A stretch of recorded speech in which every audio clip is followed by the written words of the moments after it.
Tonight, the A's return home for a short 3-game set in the East Bay. And once again, it's another division foe fighting for that crowded American League wild card, the Texas Rangers. It's been a while since the A's and Rangers have met, and with 10 games to play in 5 weeks, these young swinging A's will have plenty to prove as they try to disrupt Texas's playoff fate. It's game 1 of 3. A's, Rangers, next.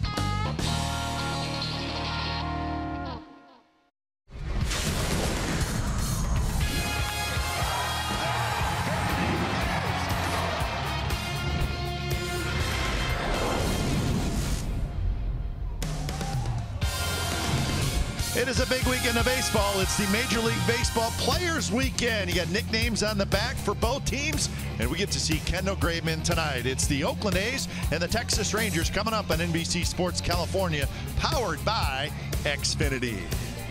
Good evening, everybody, and welcome to Oakland A's Baseball. Your announcers tonight, Kipe and the Marion Mule. I'm Kipe. He's the Marion Mule. Well, it's been over 3 months since the A's saw the Rangers. There's been some changes since then. Of course, Yu Darvish has been traded. Right. Jonathan Lucroy has been traded. But still, Ray, the Rangers are in it. They're just one game back in the wild card race, and they're relying on the offense. Well, unfortunately, they do hit a lot of home runs all the way up and down the lineup. And you look at their lineup, there's nobody that you could say, okay, I could get him out. And Beltre is back. They're playing great offensively. They just need some pitchers. They got some guys on the disabled list. But trading Yu Darvish, Jonathan Lucroy, a couple of the mainstays, yet they're still in the wild card race. Nick Martinez, Kendall Graveman is your pitching matchup tonight. We're starting to see better things from Kendall Graveman. Well, he needs to pitch better. He's got a chance to be the ace of the staff going down the stretch and the future of this ball club, and that's what's important about him right now. He was the opening night starter, picked up the win. Nick Martinez seems like he could just throw his glove out on the mound, and he has success against the Athletics. Let's hope that is not the case tonight. These are different looking uniforms, and it's the Texas Rangers and the Oakland Athletics for this weekend. Much different weekend, but it is baseball nonetheless. All right, and the A's will try to slow down the Texas Rangers, who have their eye on one of those 2 wild card spots in the American League. We'll have lineups and first pitch when we come back. Major League Baseball Players Weekend, and it's at the Coliseum. See you in a minute.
NBC Sports California is brought to you by Southwest. Yes to low fares with nothing to hide.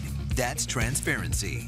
By Toyota, the full-line automaker with the longest-lasting vehicles in America.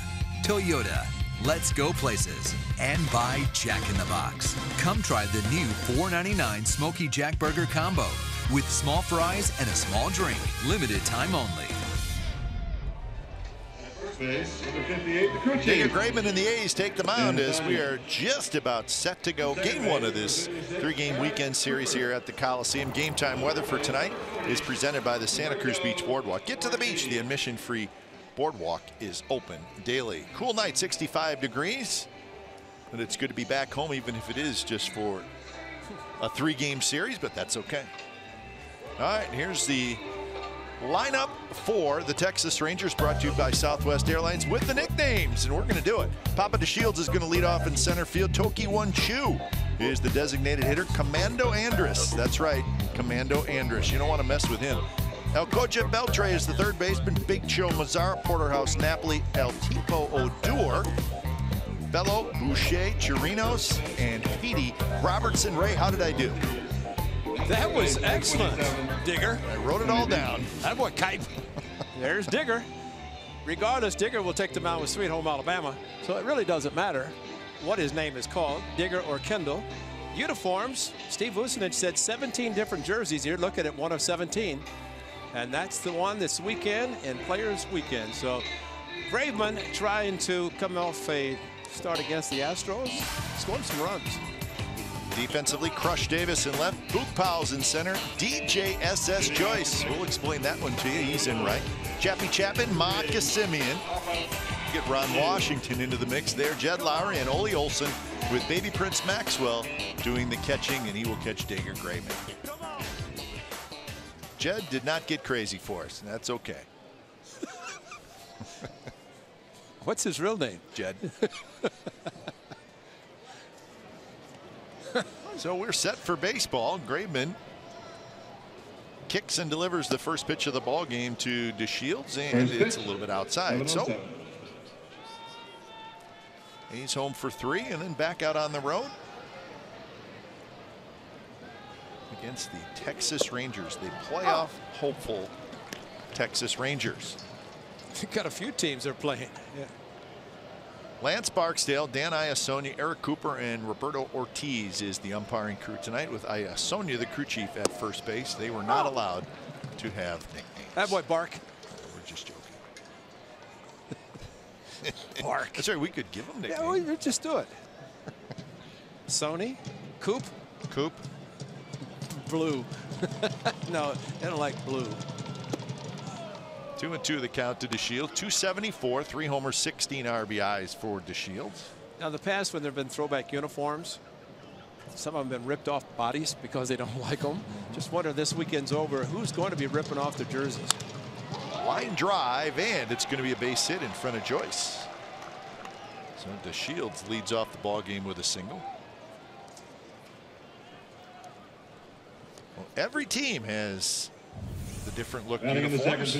Stayed outside, and Shields actually took a couple of strikes on the outside corner. This time went out the strike zone. Figured it's going to be out there. Might as well go for it and sent one to right field. And Joyce could not play shallow enough. The ball was sinking quickly. Pitch gas brought to you by Penn Fed Credit Union. So here's Shin-Soo Choo. He's the designated hitter.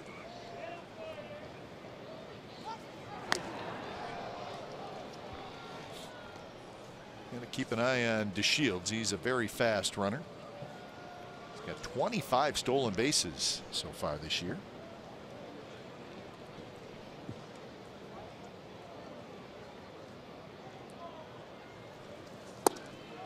There's a strike down around the knees. That's the location that Graveman needs to get a strike call.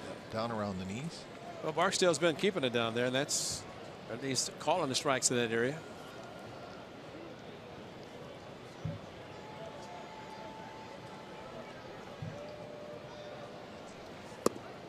1-1 the count.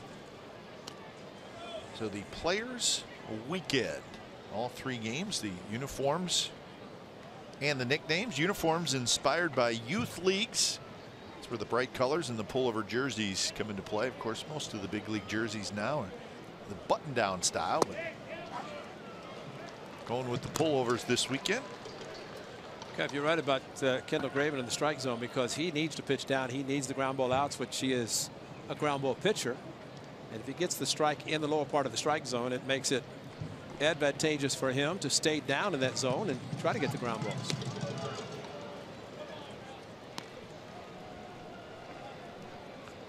On deck is Elvis Andrus. And then Beltre.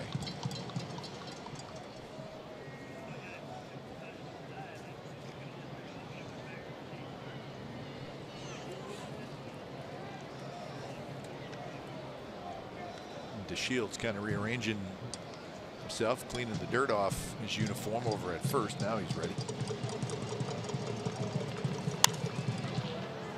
Foul territory. Chapman. And he's going to run out of room as the ball bounces into the seats. See what happens, Ray? The guy who never moved. Ball fell right in his lap. Hey, there you go. Oh, see. It's perfect. That's a good A's fan right there. Put it in the bag. I'll get another one. 1-2. The Shields with a little lean at first. Not running, and the pitch is a touch low.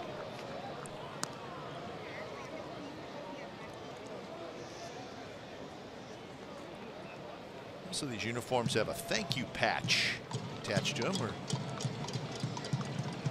players recognizing someone who was important in their development, which is also a nice touch with these uniforms. So all the players are doing that.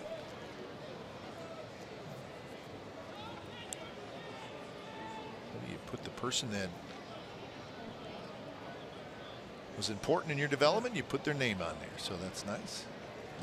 There'll be a lot of those, yeah. Mom and Dad.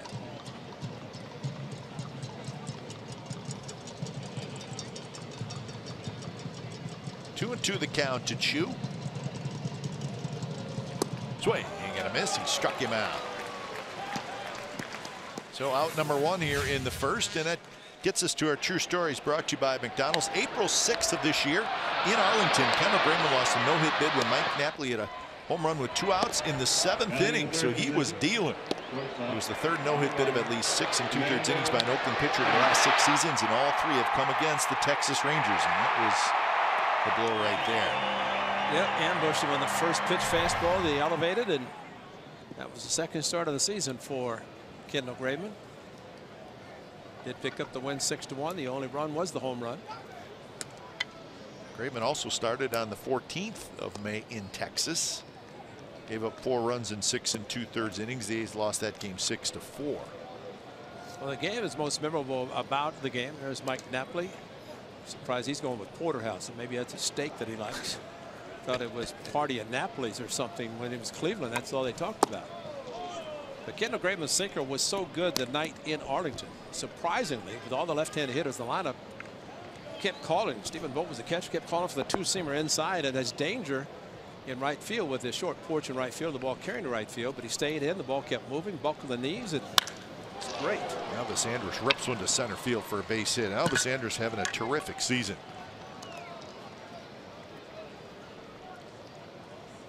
So 2 on and 1 out. Batting in the 4th position. There's Commando. That pitch a little bit elevated, and while he had been down closer to the knees against the previous hitters, get Chu swinging the pitch down. Same with the leadoff hitter, was down in the zone. So here's Beltre.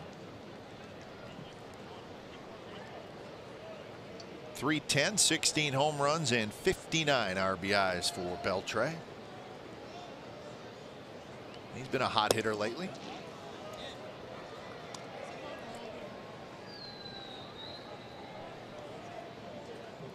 Rangers playing without a couple of their everyday players that are on the disabled list, Joey Gallo and Carlos Gomez.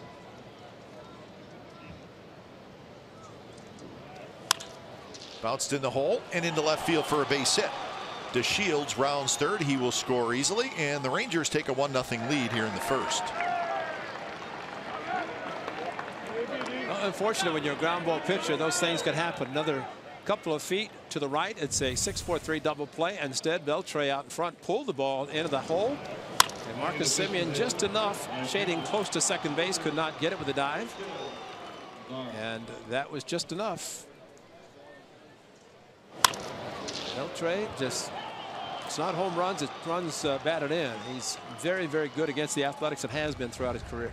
Exmo brought to you by Cache Creek Casino Resort.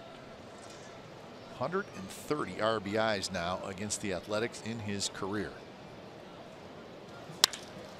Grounded right to second. This should be 2, and it is indeed 2 as Olsen has to dig it out. So Nomar Mazara goes after the first pitch, hits into the 4-6-3 double play. A run for the Rangers in the top of the first.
Let's look at the starting lineup for the Oakland A's. It's brought to you by Southwest Airlines. Here it is. Luke Powell, Marcus Semien, Jed Lowry, Crush Davis, DJ S.S. Joyce, Heels Healy, Ole Olsen, Chappie Chapman, and Baby Prince Maxwell. That's your Oakland A's starting lineup.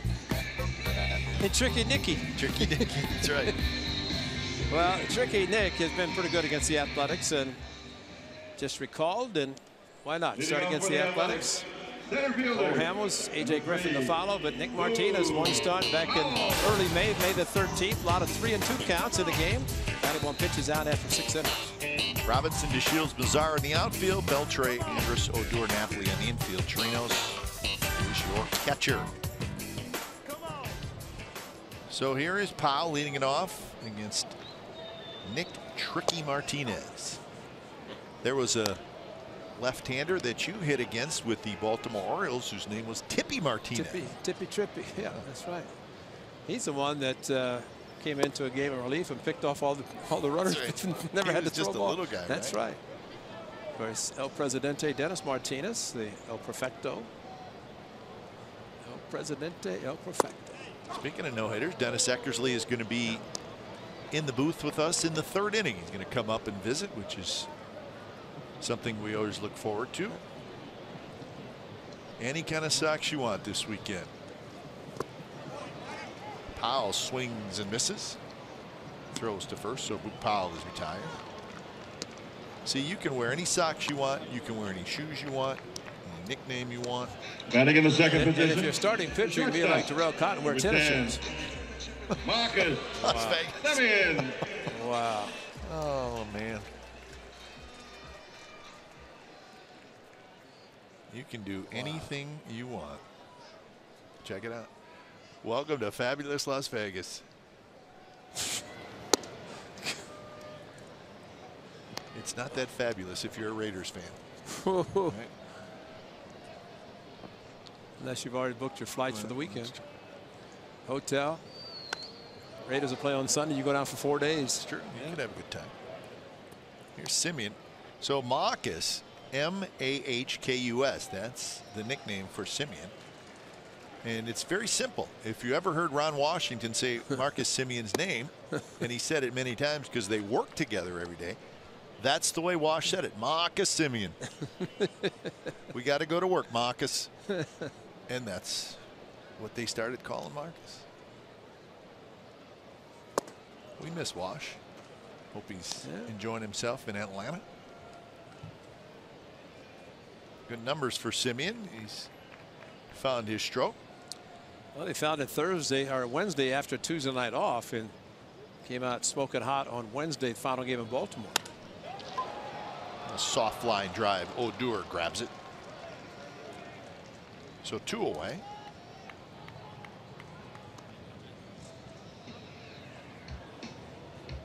And that'll bring up Lowry. Batting in the 3rd position. So X coming in, D gate. It's now the Dennis Eckersley gate. Should have just called it Eck gate. Eck gate, yeah. So look forward to speaking with him. Always entertaining. To Shields to his left. He's got it, and that's a 3-up, 3-down inning for Nick Martinez. 1-0 Rangers after 1.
With limited edition A's jerseys and tees featuring player-picked nicknames. Wear the gear the players are wearing on the field this weekend. Available while supplies last at MLBshop.com. Powell? That's the hair of sweet lettuce. A.J. Griffin. That could know what lettuce is all about. Sweet lettuce. That's got to be Mike Napoli. Big fella. Mike Porterhouse Napoli. They tell us that Beltre gave him that nickname. Doesn't have anything to do with how much food he eats. Just Beltre gives you a nickname, then that's it. Well, it's a perfect night for Napoli. Party at Napoli's on Italian Heritage Night. That's right, Italian Heritage Night as well. It's a busy place tonight, the ballpark. A lot going on.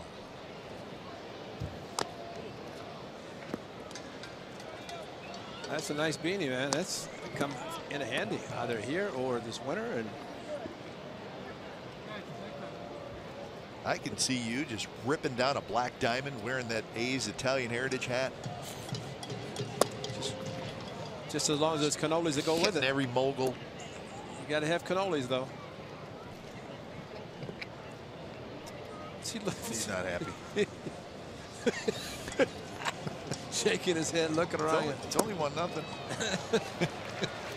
Napoli strikes out, so that's the second strikeout for Kendall Graveman, and it's time now to check in with Angela, who I believe we're going with Sunny. Is that true? That's me, All right. Sunny Angela. Sunny Delight. Well, guys, you know, since it is inaugural Players Weekend, I had to figure out the meaning behind some of these nicknames. So I spoke to Jarrell Cotton before the game, and he goes by Squeaky. Jarrell got his nickname growing up as a kid in the British Virgin Islands, and his friends at home in Tortola called him that after the red Magnum bike that he would ride around would routinely squeak. It's something that started in elementary school and then stuck through middle school. In high school, they started calling him Cotton, but I think I like Squeaky. What do you guys think? Tootsie Roll Pop. Yeah, Squeaky. Tootsie Roll Pop with a squeaky, yeah. Because that's what he's got in his mouth. Just don't run with the stick in your mouth. Is that what you tell your kids? Big time. That's right. That's right. You can't run with the stick in your mouth. So his bike made too much noise. Yeah, squeaky. Yeah. That's a good one. There's some history behind it. You got to have any history behind it, or it just has to do something with your name, which most nicknames, that's where it comes from. Well, he should have been called WD-40 because that's what he put on the squeaks. D40. See, that would have been a good one.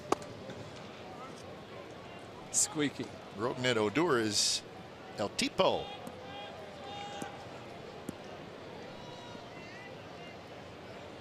Nice socks.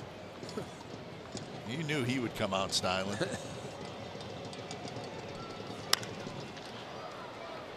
Long run for Davis, still on the move, and he can't get it. It bounces just fair, and Odor is going to round second, and he's going to hold on. So it's a one-out double for Odor.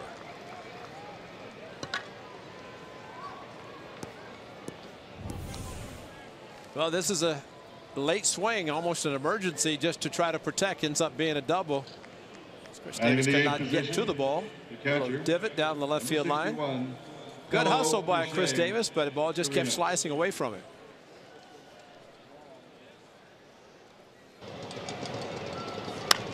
He was thinking about going for three. Yeah. If he's running hard there, he probably would have made it. He started running about halfway, and if he's running hard out of the box, that's an easy triple for him. And with one out, that would have been an extra 90 feet. That would have been very important, but was not running hard all the way. Here's Chirinos. His nickname is Palo Boucher. Told that a boucher refers to a mini cactus. Now I'm reading this. I don't know this off the top of my head. Resides in pots in the ground, and when Chirinos was a little kid, he had spiky hair that resembled the cactus, and that's what the friends called him. Something, huh? It's not as good as the Marion Mule. That's my partner's nickname. Grew up in Marion, Illinois. And when there's a mule walking down the street in Marion, you just don't mess with them, and that's the way it was with Ray Fawcett. Yep. Some things. But somebody you played against or with recently just yelled it across the field. Mule. Really? There you go. So it still sticks. Yeah, Booger. It's still out there. The real Boog Powell is in the dugout watching he and Mini Boog do the interview. It was Boog 1, Boog 2. And Booger was there. Muley. That's great. That's what Hawk Harrelson calls me, too, because that goes back to Cleveland days. That Boog Powell was ecstatic to meet the Boog Powell. Because there's only one Boog Powell. Boog Powell's at his Boog's Barbecue every day. 25 years, Skype. He's not missed a day. At Boog's Barbecue. Did you see him the other day? Yeah, I know saw you were him heading out Wednesday. there to get something to eat. Well, yeah, I did an interview with him, and at the end of it, he said, let's go get a Boog's Barbecue. And I said, I'm ready. You say no? Of course not. And it was great. Took it back to the booth and kept it all to myself. I would have shared with you, but we weren't televising that Wednesday I believe game. that you would have. Yeah, there was plenty for both of us. But I mean, between the chips and the coleslaw and the beans and the big Boog's Barbecue beef. That's a meal. I went to straight beef. Yeah, we enjoyed B.I. it. probably would have had some too. B.I. never eats anything, but he had a Boog's Barbecue. Yep. You don't. B.I. You get kicked out of Camden Yards if you don't have a Boog's Barbecue. 3-2 now to Chirinos. Does B.I. have a real name, or is it just B.I.? It's Italian Heritage Night, and this is a big night for B.I. Our very fine statistician. Brilliant His real information. Name is Biagio Alavito. One of the great names ever. Biagio Alavito. He's the man. Trying for third, and the throw is there. Got it. Wrong guy at first base. Matt Olson, good arm. He threw to Chapman, and Odor trying to get to third, but he's also trying to get to third with 2 outs. So it's a little bit of a dangerous play, and you need to make it if you're going to go. Well, they're going to look at every play in this game. You watch anything that's going to first to third or second, it's going to be a hold up. Let's take a look at it. And so it was close. They're thinking about it. Well, 30 seconds is up, folks. No, they're not going to do it. So the A's with a nice defensive play as they cut down Odor at third.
Play by Matt Olson, and Marcus Semien getting over there to make the tag. So here's Davis, Joyce to follow, and then Healy. First pitch is a strike.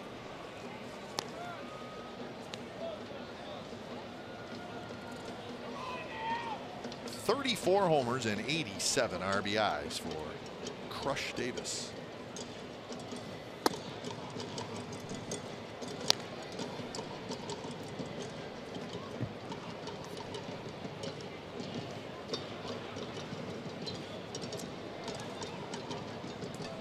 Davis 4th in the American League in RBIs, tied for 4th in home runs.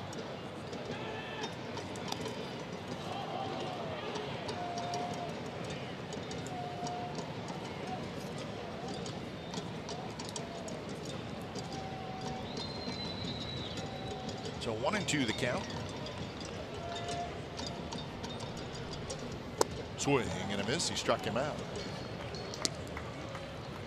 Smart play of the day brought to you by your California Ford dealers. How about a ground ball to third, charging it, and then here comes right fielder. all the way as Odor trying to go. Nice play by Marcus Semien, getting back. Great strong throw across the diamond, and Chapman going in, looking him back. But as the throw was going back across the diamond, he got him on the backside before the runner had got the foot to the bag. So nice play by Matt. He never panics with anything. It's hard to believe the kid's only 23. Pretty mellow. Here's Joyce. But Chapman did a good job. He looked the runner back. It was Odor, and then as he threw to first, Chapman came up, threw the fall to first, and Olsen right behind him over to Marcus Semien. That's a great play. So 2-0 to Joyce.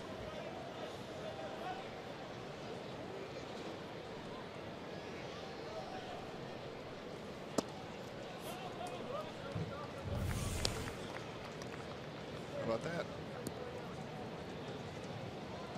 Chat. Yes, you're already in scoring position. Right. Why are you trying to go to third?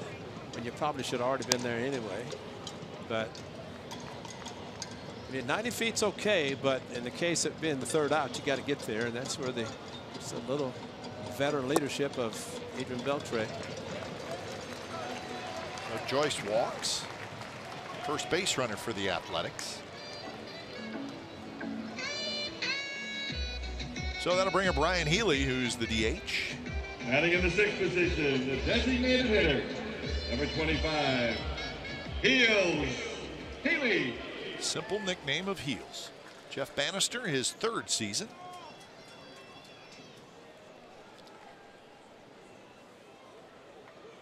Rangers won the division last year, 95-67. In fact, they had the best record in the American League last year. Trying to get back as a wild card team this year. As they did in 2015, they lost to the Blue Jays. Yep.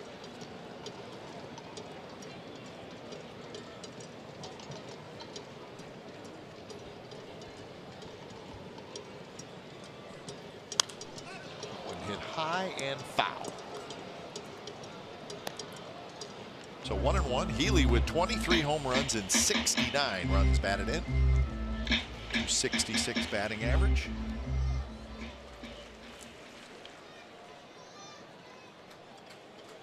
And Healy's sitting on an 11-game hitting streak.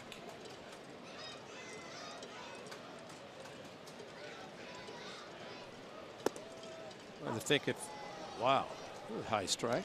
Just to think that if he had hit just 5 home runs, 6 home runs in the month of July when he hit 0. That's right. I mean, he could be looking at 35 to 40 this season. 23 right now. What a high strike. I mean, Lance Barksdale down around the knees and below, and then all of a sudden the curveball up around the letters. And that's a big north to south strike zone. American flag for Ryan Healy. Healy chases that one. Quick throw to first. So Healy strikes out, 2 outs. That's the third strikeout for Martinez. And that's the pitch that he's very vulnerable. The pitch down and away. Breaking ball just kept moving, and Torino's excellent job behind the plate. Torino should have had something of a nickname in reference to his extended catch and throw, blocks balls, does everything behind the plate. And Jonathan Lucroy, they acquired from the Brewers, sent him on to Colorado, but bottom line, this young man can play. Swing the bat well, shuts down the running game. First pitch to Olson, just a little bit outside. Olson at 242 with 8 home runs and 17 runs batted in. Hitting in the 7th spot for the Athletics.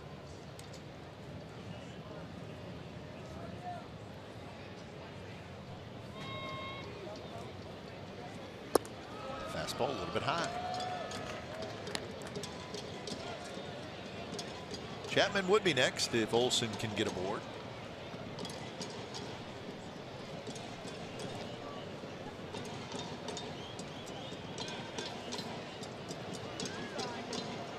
Shift on for Olson.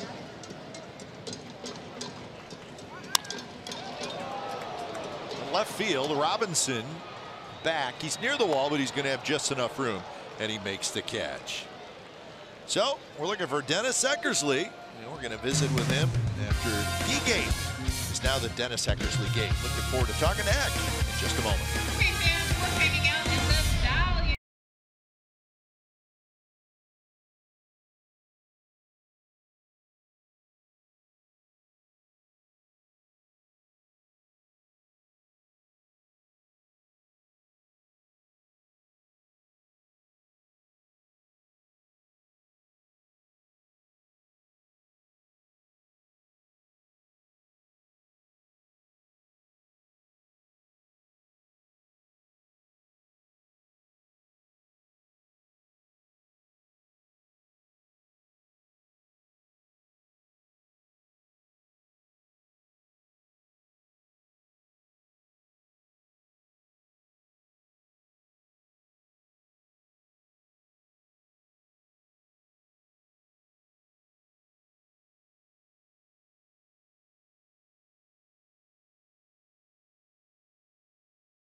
Well, after today, D-Gate here at the Coliseum will now be the Dennis Eckersley Gate. Isn't that Sounds nice? Kind of cool, huh? Yeah, it is cool.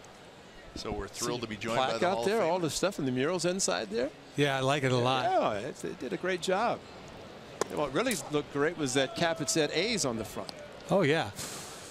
I'll tell you what, coming back home like this, and I don't really do it every year now. My mom passed away, you know, and so this just goes right into what it was like playing here for all those years. You know, my parents were here, and when they do something like this for you, this is when you start to reflect about all the stuff that happened when you were here. Well, you gave your speech was awesome. It was fun to listen to, and you talked a lot about that playing back here in the Bay Area for the A's, it meant so much to your parents. Oh, yeah. And that in turn made it mean a lot to you. And not only that, we were styling. I mean, that was we had, didn't we? Pretty good teams. I thought we had the best team in the game for 3 years. We just didn't win the World Series 3 times. That would have been nice. Now, Eck, you have to. Yeah, Eck did a great job. We're going to talk some. This is some great shots. That's the bobblehead tomorrow too. Your teammates back. Yeah, that was nice. Very nice to see those Dave guys. Campbell got dressed up for you. Wally Haas, loved the guy. Here in Oakland, and love you all. But you were, I could tell. You were noticeably touched that Yes. this is a very cool thing for you. And the thing is that I wanted to get across is that I'm a proud guy, and I'm proud to have been an A. Yeah. I really am, and still am. You know, went to the Hall of Fame as an A. Growing up in the Bay Area, my life has been blessed, you know, to have got to come here. I was all washed up when I got here, right? Nobody thought I was going to. Well, you know what I'm saying. And nobody thought I was going to end up saving 400 games. Did you? Come on. No. You're right. But I do remember seeing you in '75 in your first year in Cleveland. I said, if you don't hurt your arm, you're going to win 20 games. Yeah. And you were the first to ever win 20 games in one season and have 50 saves in a season. Yeah, you know, my arm, after a while, you're going to lose it. I mean, you can only pitch so many innings, you know, especially the way that I threw. But you know, the thing that Tony said, and he was correct, that I'd rather have you 1 inning, because you became a 1-inning closer, for multiple days during the week versus 1 every 5 days, and look at your numbers that you put up. Yeah, you know, the thing is, it's about Tony, too, right? You think about Tony and Dunk, and, you know, they were innovators, you know? I mean, I'm sure there was other bullpens before that, but not to the level that Tony used it. And he's in the Hall of Fame, and so am I, so it worked out. And deserving. And now you're going to watch the catcher, Bruce Maxwell, look in the dugout, and somebody's going to tell him what to do, and that's the result of Tony also. In 1987. Oh, the running game. The running game. He told Terry Steinbach, who had talked to, was here with you. And he said, Tony was the first. He said, I'm going to call the pitch outs, the throw overs. Step off. Yeah, all those things. And it all started with Tony in '87. Now you're seeing, everybody does it now. I thought it was silly, too. It was. Guys in the other dugout yelling at you, and I said, it's not me, man. I point over there. Wasn't my idea. This before I didn't, you know, I didn't get in trouble with Tony. No. But, you know, you think about the way you finished. And you have to explain what you went through as a closer in the clubhouse on a daily basis, how your emotions up and down. So when you got out on the mound and you had that pump and you released, you told me that it was just a release. I mean, you weren't showing anybody up. Let me tell you something. It's not premeditated. I didn't do this little Michael Jackson dance when I punched somebody out.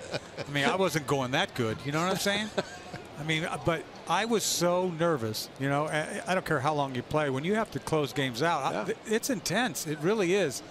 And it's a release. When you get that last out, man, I'm telling you, I don't know what I'm capable of doing. And what I did then is not even close to what they do now anyway. Oh, yeah. Right? You were mild. But I mean, that's always very interesting to me, but did it bother you that a lot of people thought you were cocky? Yeah. Or you were showing them up out there, and inside you're like, no, that's not what I'm doing. I know. I'm just glad to get out of here with the S, right? It bothered me. Right. It did bother me, but guess what? I did it again. The next day, the guy would come out, and I'd do it again. You know, if you could have played on every team of the players who hated you because you did it, you'd have been loved by everybody.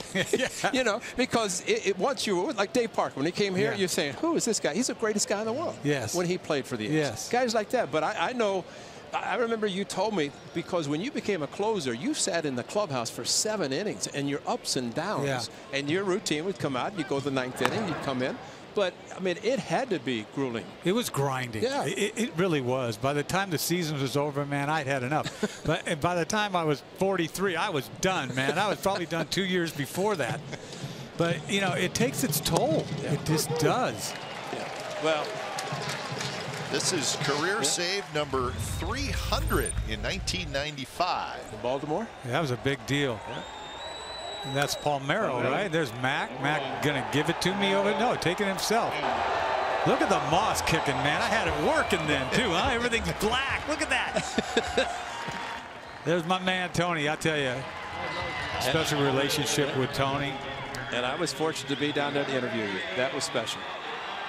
Well, I thought that was a big deal then, but there 600 is a big deal now. Yeah, but you did it the right way. 300, what, 390? 390, that's good enough. Heck yeah. Yeah. But just think, if you had been a closer your entire career, how many? You would have had 600 easily. I don't know if I would have made it that way either. You know, I threw so hard when I was young. It took me a long time to find the strike zone. You know that. Well, you found it fast. Chapman across, and we will continue our conversation with the Hall of Famer, Dennis Eck. Eckersley. Eck. Weekend. It's a nickname night, so we're going to call you Eck. Okay. There it is. Point at him. Point at him. Yeah. What's wrong with that? Nothing. There's nothing wrong with that. That's a punch out.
World Series, and you end up with the base. This is it. This was the max for me to get the ball in your hand. Yeah, that's the ultimate. Yeah. That is the absolute ultimate in this game.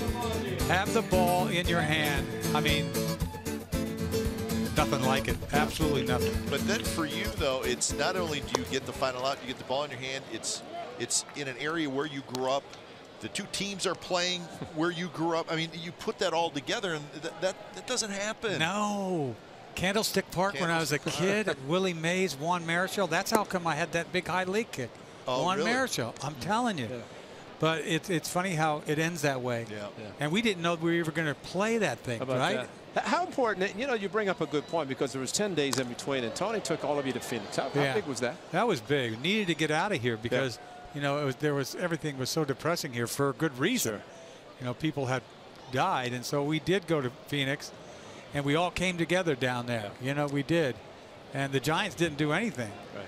And we came back, and man, we swung the bats. That's as good as I've ever seen a team swing the bat. Especially Game 3 when the home runs. And everybody was going You didn't even save a game that game. The third didn't have to. I didn't care if I saved it or not. I just want to get out of here, get a ring, and let's go home.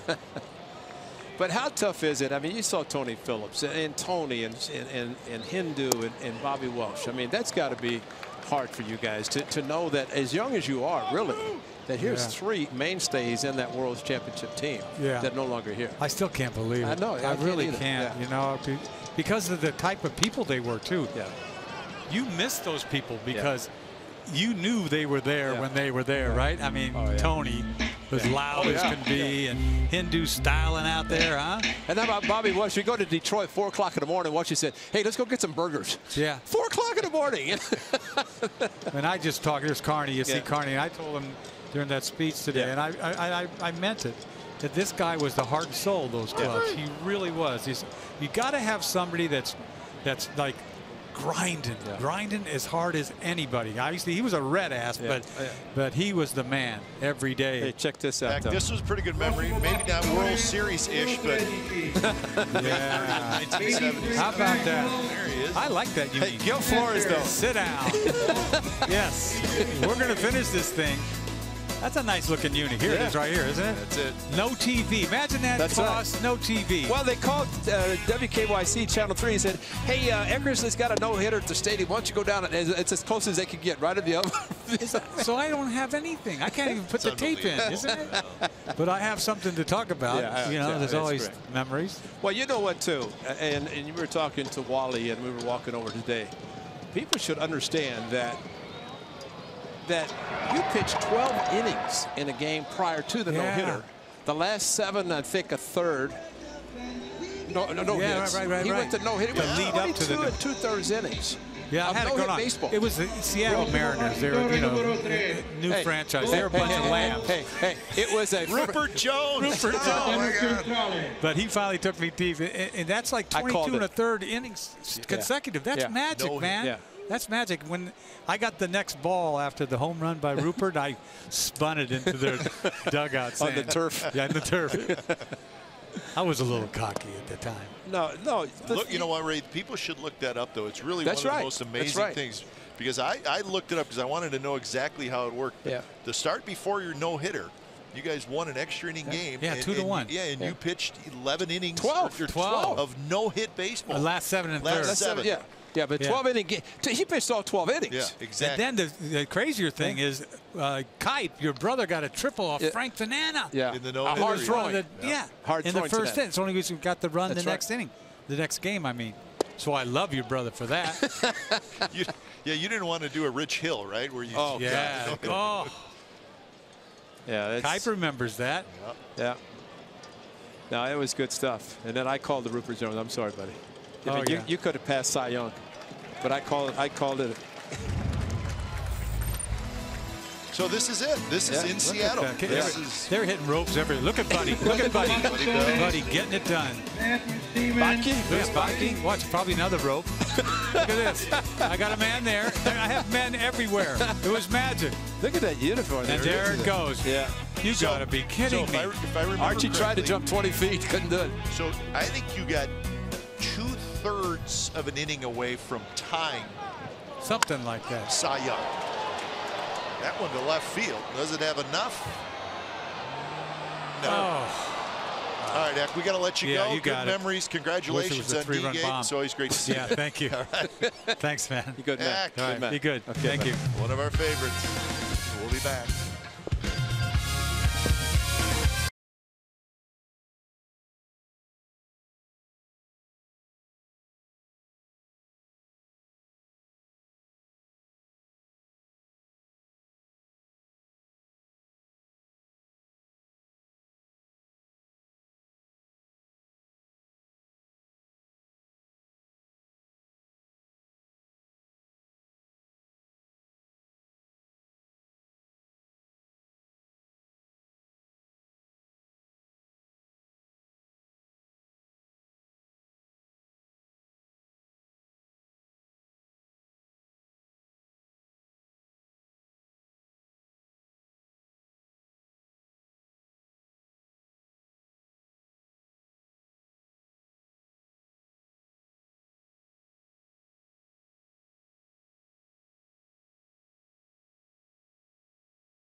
is brought to you by 21st Amendment.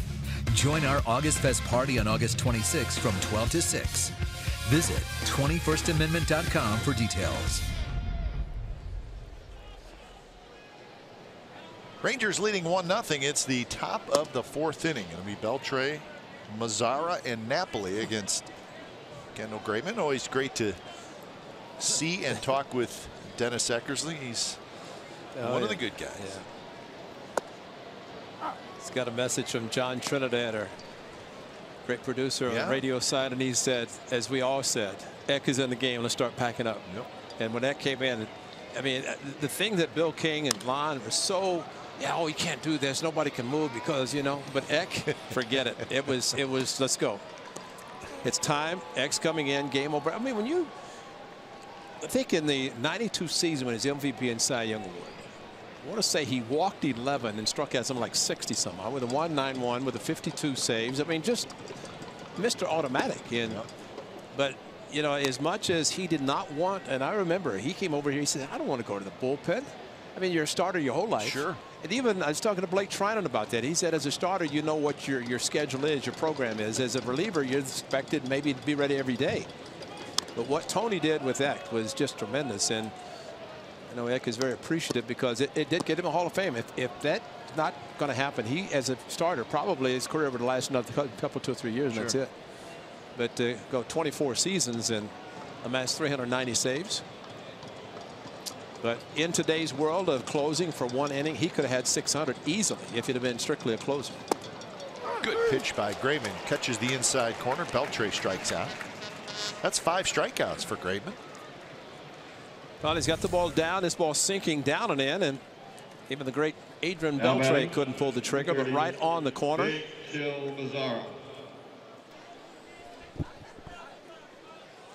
So Lance Barksdale's looking at right on the inside corner. It's interesting what Eck was talking about with the leg kick with Juan Marichal. Because Mark Langston, who is now the broadcast team of the Angels, his high leg kick was a result of Vida Blue. Different eras, sure, but he grew up in the South Bay and talked about watching Vida Blue, and he had a very high leg kick just like Vida. Not easy to do. No. But the concern that people had with Eck was that with that delivery, was he going to hurt his arm? Yeah. And to have the career he had without the injuries was outstanding. He never really changed. I mean, that's the way he threw when he came to the big leagues. That's a base hit to right field for Mazzara. Those 6 hits for the Rangers. They got 3 in the first, 1 in the second, 1 in the third, 1 here in the fourth.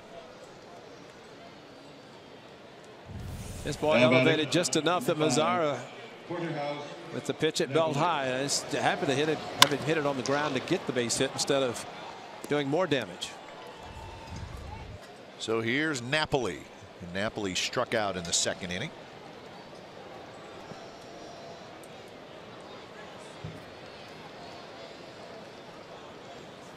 First pitch is low. Napoli has faced Kendall Graveman 15 times in his career. He's 1 for 15. Just happened to be the one. Yeah, that home run.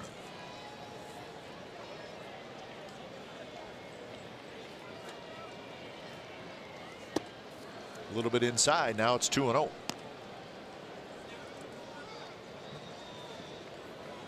Well, if the Rangers go to postseason, they happen to win the wild card. Not going to win the division. Because of Napoli, it seems like every place he goes, the club finds a way to get to postseason. Yep. Something there. Yeah. He did it with the Rangers before. Boston, Cleveland, now back with the Rangers. It's quite a resume to have when you can look and be the type of player that. And I know Terry Francona with Cleveland said that the one part about Napoli, he's a great player, but his clubhouse presence and on the field, the bench, all those things factored into his greatness. With the Indians going to the 7th game of the World Series last year, that says a lot about it. Well, he's probably not afraid to go up to a teammate and say something. No. I mean, and you look at the Rangers having Beltre and him. Sure.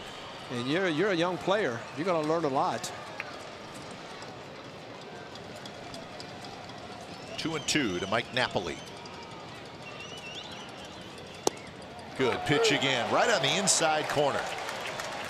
So Graveman pounded that inside corner, and Lance Barksdale's giving him the strike. Well, as we always say with the umpire, the inside chest protector, they're looking over the left shoulder of the catcher on the inside fastball, and you go in that direction, it's got to be a strike. He's going to be very critical. Most hitters don't like it inside, and to see two pretty good hitters. Pitches inside, Napoli's right on top of the plate. He didn't think it was a strike, but it's probably more. If it's not a strike, it's going to be called because the umpire is so critical on the inside part of the plate. Here's Odor, pitches a little bit high. So he went in there to Beltre, got the strike 3 call, and did the same thing to Napoli.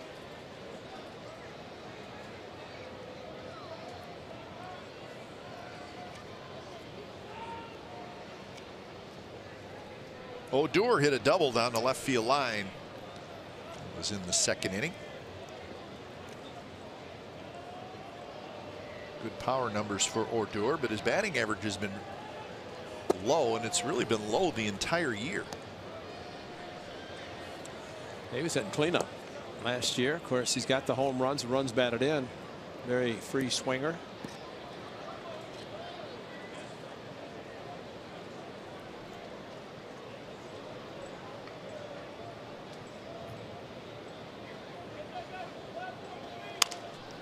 Taps this one toward Chapman. Chapman fires across, side retired. So 1-out single, nothing else for the Rangers. Bottom of the 4th coming up. 1-0 Texas.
Of course, for the Athletics, keep trying to be the spoiler. They've got a lot of games against teams that are trying to play in October, including these Rangers over the weekend.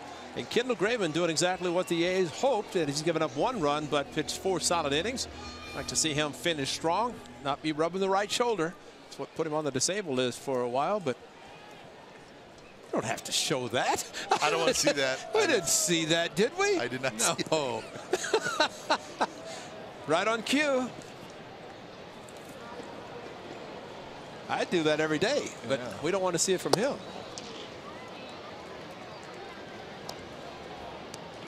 And it is important. I mean, this is great experience. We keep talking about it, and people might say, well, you want to see some wins. That's fine. This club is going to win, and they're gaining a lot of experience playing these teams that really are trying to do something. And Robinson, a long run, goes into a slide, bangs hard off that side wall. He did not quite make the catch. Ran a long ways. Well, he's the Mr. Versatile. That left foot and then the left knee bangs in. Fortunately got up, but you're right, just in the Baltimore where you have the concrete at the bottom and the padding, But if you stay low to the ground, on the ground, you're going to hit the concrete that's below it.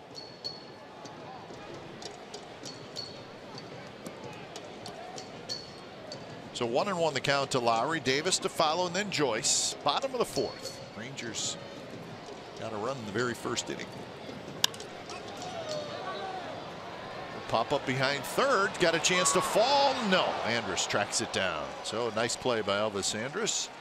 And with that, let's check in with Angela.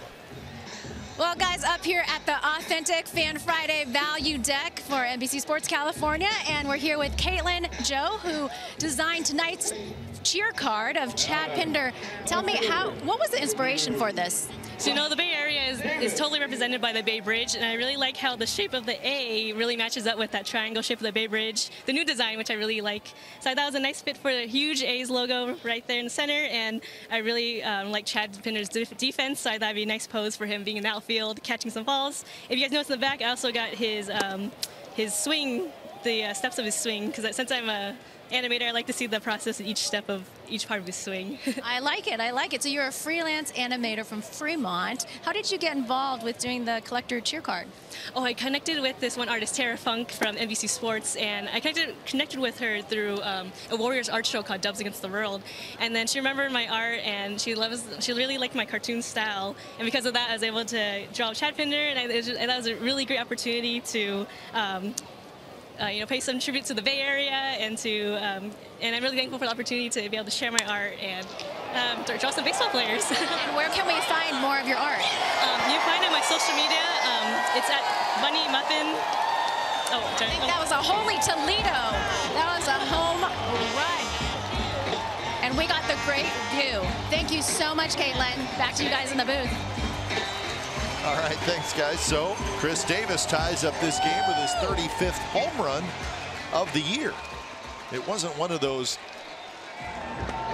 titanic shots that Chris Davis hit. It was more of a high line drive. Matt Chapman went down like, bump, just a little golf drive, that's all. Well, of course, that 3 home run game he had against the Rangers last year, and that's 1 tonight for Crush. And another home run against a right-handed pitcher. 32 of his 35 against right-handers. And his last one was against a right-hander, O'Day, who was brought in to face him from the right side after Flyer retired 4 in a row in Baltimore. The line drive that Chris Davis is able to hit. So let's take another look at it. Number 35 for Davis. It's a low fastball, and it was a golf shot, and that's why Matt Chapman gave that look. And just, I mean, it's, you don't think about a ball rising, but that one was a riser. It sure looked like it. Martinez underhands. Joyce is retired, so that's 2 outs. Well, Chris Davis, low fastball, gone. Now batting, designated That's a hitter, great swing. 25. Hill. What's really great about it was that low fastball. Squeaky said nice going. Squeaky liked it. Yeah. So did Rock and Fire. Rock and Fire. Rock and Fire. That would be Chris. Yeah.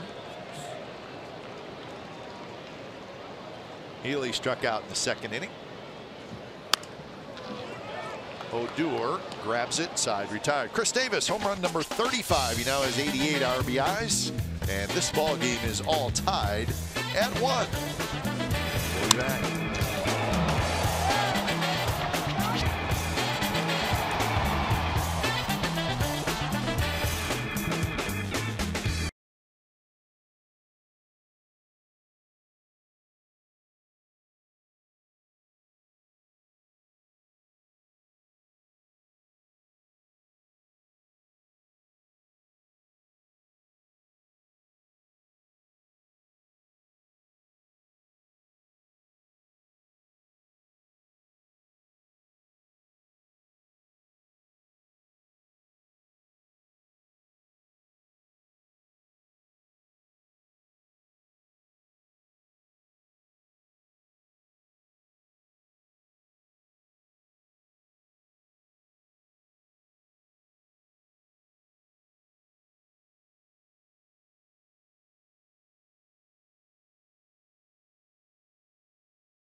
One game, top of the 5th inning, and we're joined now in the booth by Mike Moore. Of course, Mike coming in to pay some tributes to Dennis Eckersley, who got the gates named after him today. So it's good to see you back in Oakland.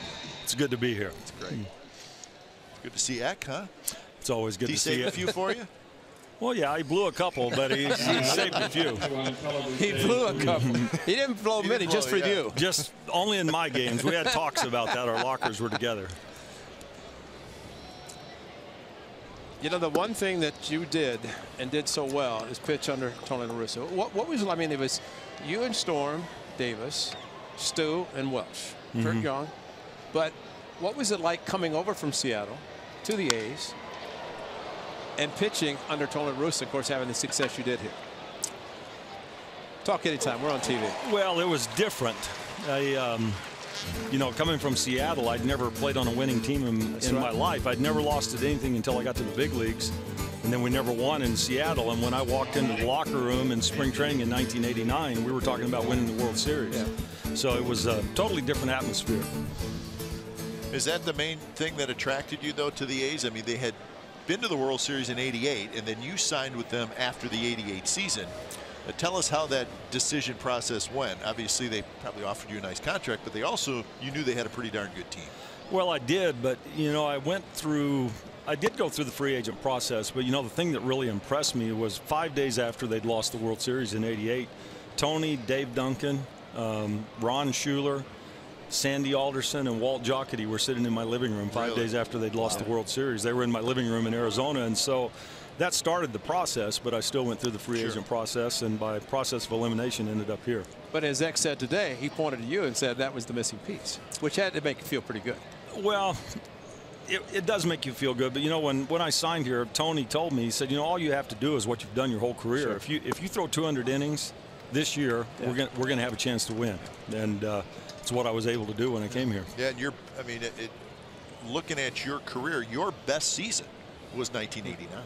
I mean, 19 games, but Ray, how about these numbers? 19 and 11, 2.61 ERA, innings pitched, 241. That's right. It was a little different. It was a little different era then. You know, you know, there was one year in Seattle, and maybe 85, 86. I think I threw 16 complete games and didn't even lead the league. Yeah. I mean, it was just it was a totally different ball game. So one out hit for Robinson. We're talking with former right-hander Mike Moore. The World Series in '89. You pitched here 10 days. I mean, basically, it's you and Stu in those 4 games. You won 2, he won 2. Which is a great trivia question. Well, exactly, because of the earthquake in between. But I remember they said, well, we'd have been able to get the other 2s. The other 2 were Bob Welsh and Kurt Young, which are pretty good starting pitchers. They weren't bad. Yeah, but I mean, what was that 10 days? We talked to Eck about you guys went down to Phoenix, and Tony got you all together. But from your standpoint as a pitcher, having a pretty good idea, or did you know that you're going to be starting after the 10-day, that you're going to be starting, or when did you find out? Well, it had been talked about, but you know, down there, you know, Tony being Tony, you know, he comes up with these ideas. But you know, when we went down there and we worked out, which turned out to be a great idea because you know, who better for our hitters to face than the best pitchers in baseball.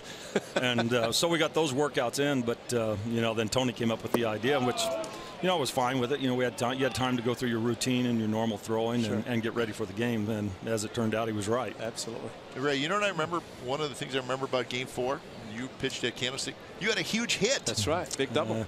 I did. All right, and they're thinking, hey, American League pitcher, but it was, I mean, you guys scored tons of runs in that whole series, but it was a big hit. I think it was you hit it over the center fielder's head, right? After I retired, yes, I did. I hit a double over Brett Butler's head, but after I retired, I used to go to Hilton Head and do some clinics, and I would see Roger Craig down there every year, and usually he would say hello, and then the next thing out of his mouth was, I knew we should have thrown you a curveball. That's right. That's right. Too late.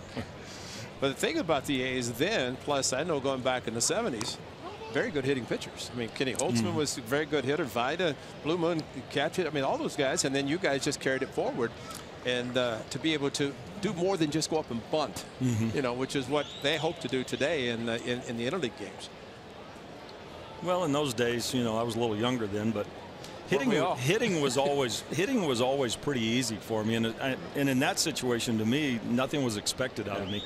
So you could kind of slow down the game and you could kind of go forward from there.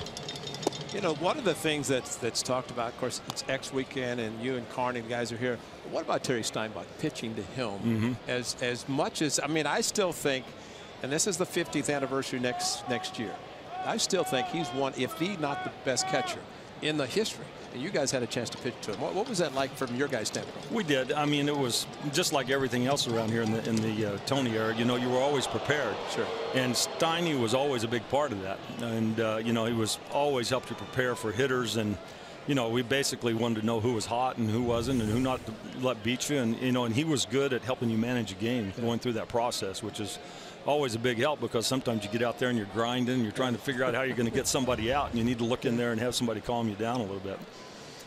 There's Steiny. He's thinking about what to call right now. That's it. Well, that's it. I think he's thinking about a limo out of here. Could be a double play. Olson's got to hustle back to the bag. He dives, he gets there, and it is a double play. Nice play. So, Mike Moore, thanks for stopping by, and I know it's great pleasure to see all your buddies up there, so go enjoy the rest of the game. It's a blast just to come back and be an old guy.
Fifth, nice way to end the top of the fifth. As Matt Olson made a heck of a play. Well, it's a good idea to have plenty of time for Jed, but he threw back across his body, and that forced Olson off the bag, had to dive back, and it's nice to have the runner coming in. Of course, a hit and run, and always good to see that happen. That's why they were throwing over. Nice play by Olson. So he's made two very good plays tonight.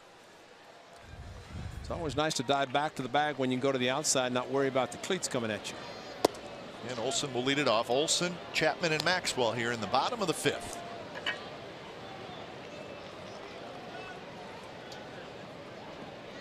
Three double plays tonight for the Athletics defense. They saw enough of those double plays go against him in Houston. 10 in 2 days. It's not good. Olson did a fly ball to left field in the second inning.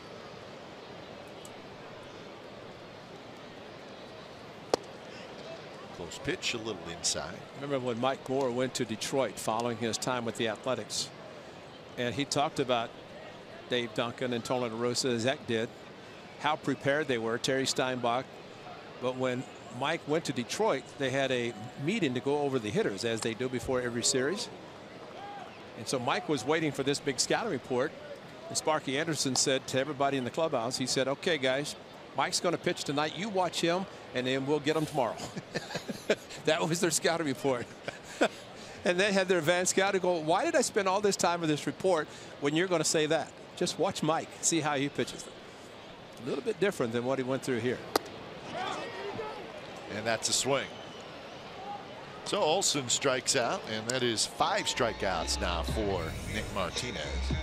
He's shaking his head thinking maybe not a strike, but it was as the bat went too far. He knows it. 26. Chapman. Chapman.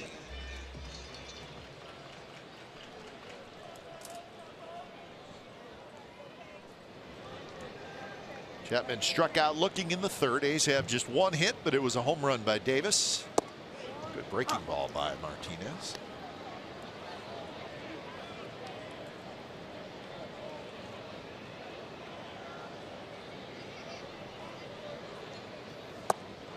Sinking fastball at 92 miles an hour. I think you said it best, Ray, with Nick Martinez. He's, for 3 years now, he's been up and down, minor leagues, big leagues. He's had a little bit of success at the big league level, not a huge amount, but he always seems to pitch well against the Yankees. 4 wins coming into the 9th game, and the 1 game he pitched earlier in the season, no decision for him. But he keeps his ball club in the game. So he's got 17 career wins, 4 of them against the Athletics. Now batting, the catcher, number 13, Baby Prince. 17 and 26 is his career record for Martinez, who's 27 years old.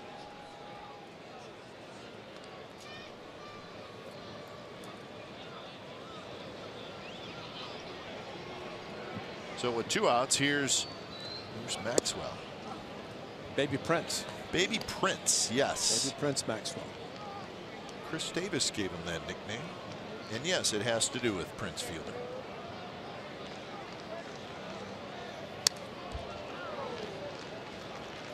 Chris Davis thought that that little toe tap that Bruce Maxwell does as he's getting ready to take his swing reminded him of Prince Fielder.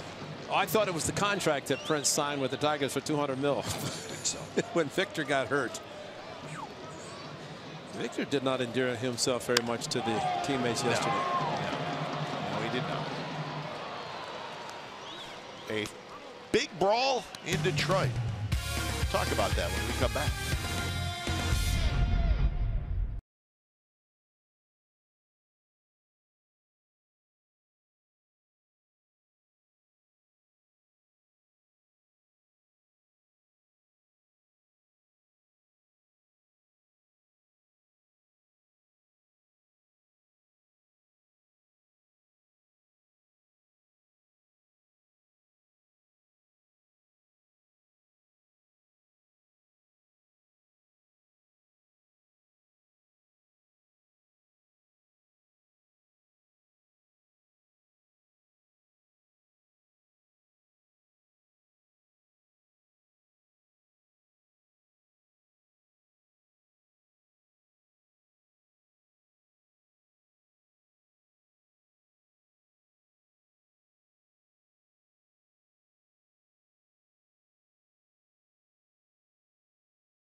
Brought to you by T-Mobile.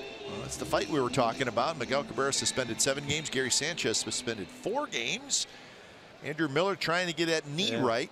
He's not going to throw for about a week. And Jake Arrieta having a terrific month.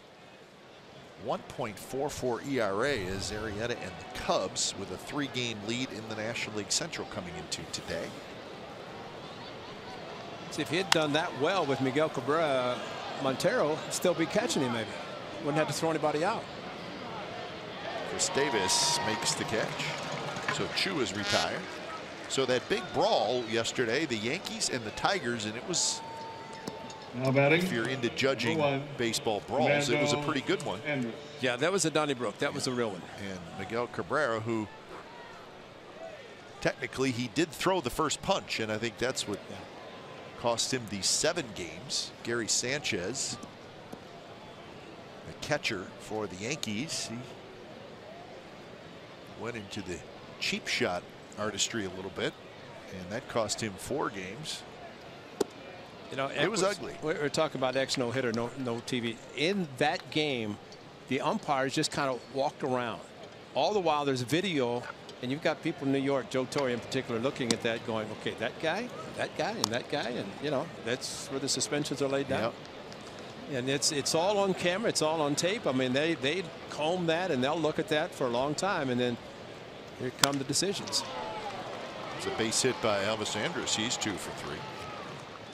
And, you know, to MLB's credit, they got the suspensions out quickly, yes, which I think is important. And if guys are going to appeal, which I'm sure they will. But there was a lot going on. It was because there wasn't just one fight. There was 3 different fights. And the managers got involved. And then the Tigers had a disagreement in their own dugout. And that's what you were talking about. It was kind of an interesting situation there where Gary Sanchez, who was really throwing some serious sucker punches at one of the Tigers players, and as soon as he finished doing that, he and Victor Martinez just kind of stood there. You know, they're not teammates, they're on opposing teams. Well, Castellanos, the third baseman for the Tigers, was the guy that was getting sucker punched. But Victor didn't know it. I don't think he knew. Probably not. Right. Probably not. And then he was trying to be a peacemaker. And meanwhile, the Castellanos was like, "What are you doing? The guy sucker punched me, and then and so there was a disagreement there. Verlander was involved, so it was not a great day all around." And then you have 2 brothers that are Romine brothers. One on the Tigers, one on the Yankees. And the one on the Yankees, Beltre hits one towards center field. Powell backs up. Yes, Cabrera. The catcher that he went after was Austin Romine, whose brother Andrew is Cabrera's teammate. So what do you do there? It was a busy day. Well, then when Dylan Betanzas, I don't know who he hit in the hit. Was it McCann? Did he hit me? It was the catcher McCann. And you know, he said the ball slipped out of my hand, and you know, well, I know that's bad when you throw up in the head area like that. But I mean, it was going back and forth, and of course, once there's a warning, that means if the umpire deems that you threw at the hitter, you're going to eject him. Then the manager and the acting manager, and that's. Remember a couple years ago, the unfortunate incident in Kansas City, Don Wakamatsu had already been ejected. And the umpire says, "You're out of here." He says, "I've already been out of here." Can't throw me out. I've already been ejected, which is,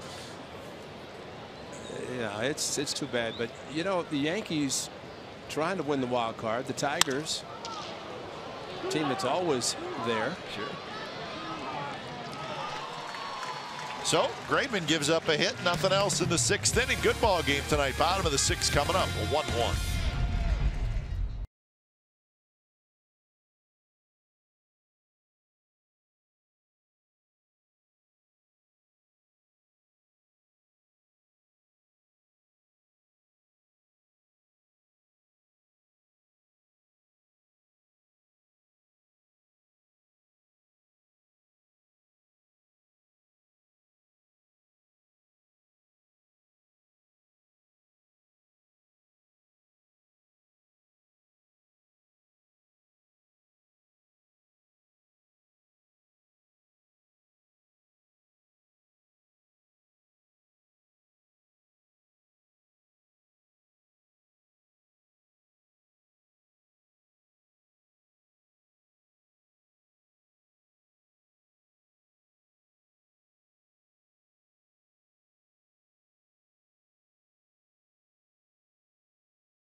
2018 season are on sale as part of the A's new innovative program focused on increased benefits, flexibility, and discounts.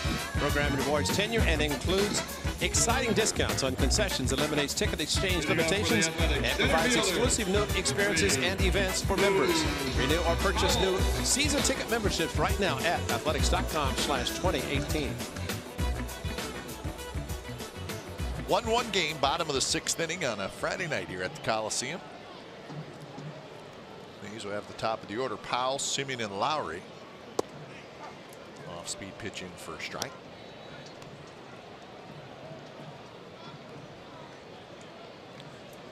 Well, the A's only hit was the home run. And that is maybe number 2. Andrus quickly throws, and they just get the speedy Powell. So 1 away here in the bottom of the 6th inning. Numbers for both our starting pitchers tonight. Martinez now 5 with just that 1 hit, and Kendall Grayman 8 hits, but just the 1 run. No walks and 6 strikeouts. So both guys very sharp. Grayman has had to pitch through a little bit of traffic. Martinez has now retired 6 in a row.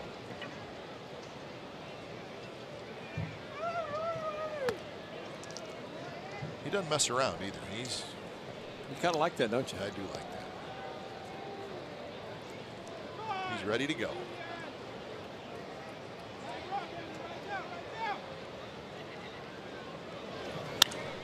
Line drive, foul. Scoops up. Oh. Bullpen mound off the railing, and then a great play. Yeah, nice going, buddy. Woof. He's growing his beard back too. Off. Oh. He had it all the way. It's all right. It was either his glove or his face, so I'm glad he got it. And a swing and a miss. 92 miles an hour. Ball really sinking down and in on Simeon. So strikeout number 6. Now down there, you see Marcus releasing the top hand. It's something that you'll see hitters do. And in the case of Marcus, who injured and actually had surgery on his right hand and went back, actually missed a game on Tuesday in Baltimore, where he tried to check his swing. That was on Monday against Wade Miley as he pounded fastballs inside.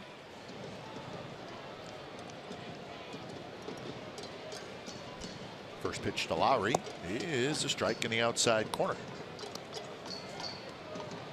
69 pitches for Martinez, so his pitch count's pretty good.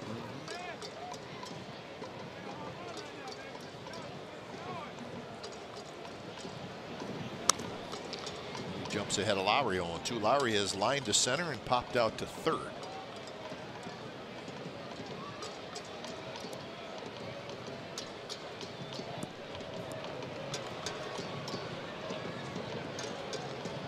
Jed.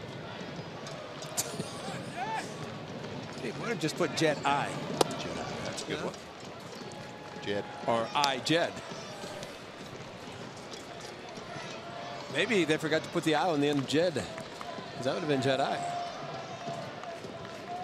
Jed. Just take a white magic marker and put the big I, Jed.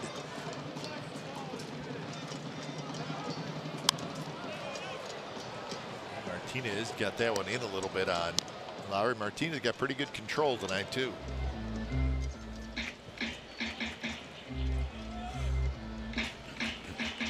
Game we're keeping a close eye on. It's the Astros and the Angels. 1-1 game in the 6th inning. Angels a half game out of the second wild card coming into today.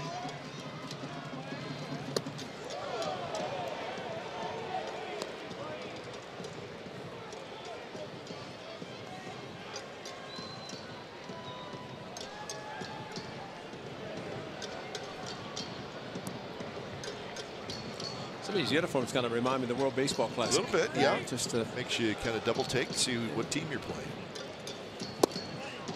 Close pitch.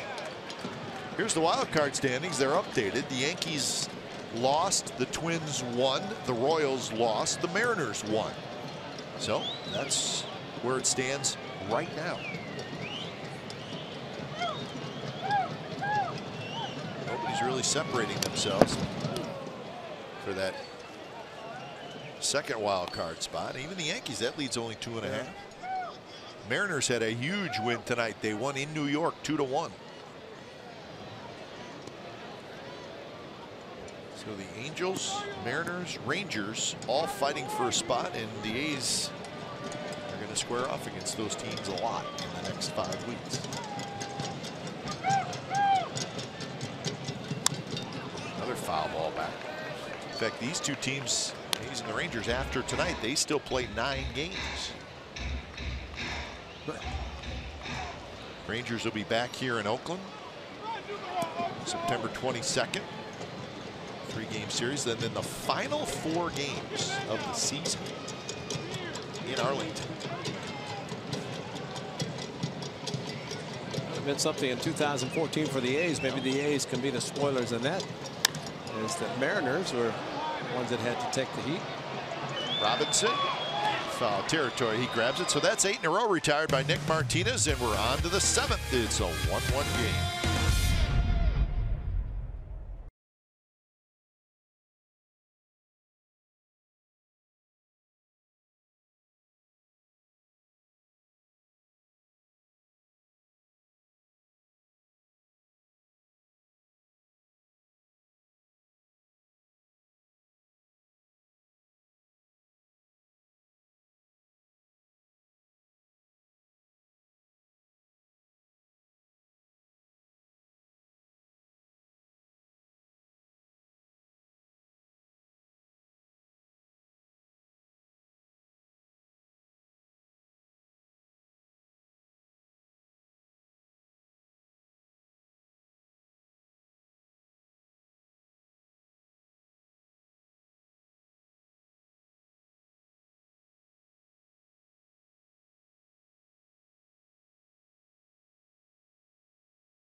Baseball on NBC Sports California is brought to you by 21st Amendment.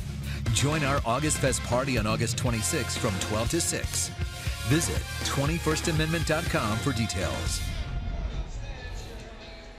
1-1 game, the A's and the Rangers.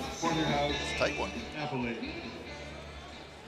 So Mike Napoli's going to lead it off. Odor to follow, and then Chirinos against Kendall Graveman. 1-8-0 for the Rangers, 1-1-0 for the Athletics. Napoli has struck out twice, once looking and once swinging in their first strike. Rangers just coming off a series where they played well. They won 3 out of 4 in Anaheim.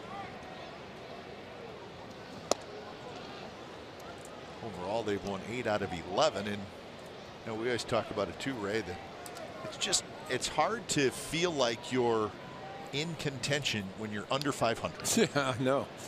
And for the longest time, the Rangers were. That's right. Under 500, and now they have climbed over where they're a game over. Yeah, and that's when they started thinking, well, we have a chance to get the second wild card, and because you get a second wild card, you're playing. And you're playing in October, and you just want a chance to do that. So they got 34 games left after tonight, 17 home, 17 road. 29 of 34 versus the AL West, including the last 20. So of those 20, 7 against the A's, but it also means that they will be playing those other teams that they're battling with, the Angels, the Mariners, and you got to play the Astros, who are obviously the first place team. And that's all you want is a chance to play the teams where you can have a chance, control your own destiny. Trying to think of the Twins. They won the World Series in '87 and '91. One of those years, I think they were at 81 and 81. And they ended up winning the World Series. They were a 500 baseball team. But, I mean, all you want to do is get to October. As the old saying goes, get to the dance. And, sure. You know, anything can happen after that because you get in the short series. Now, if you're a wild card team, you have to win 12 to be a world champion. If you're not, it takes 11. 3, 4, and 4, and you're world champions. And of course, when the Yankees won their 5 consecutive at one time, all they do is win 4. Sure. And that was American League to the National League, and you're world champions. Going home October the 10th.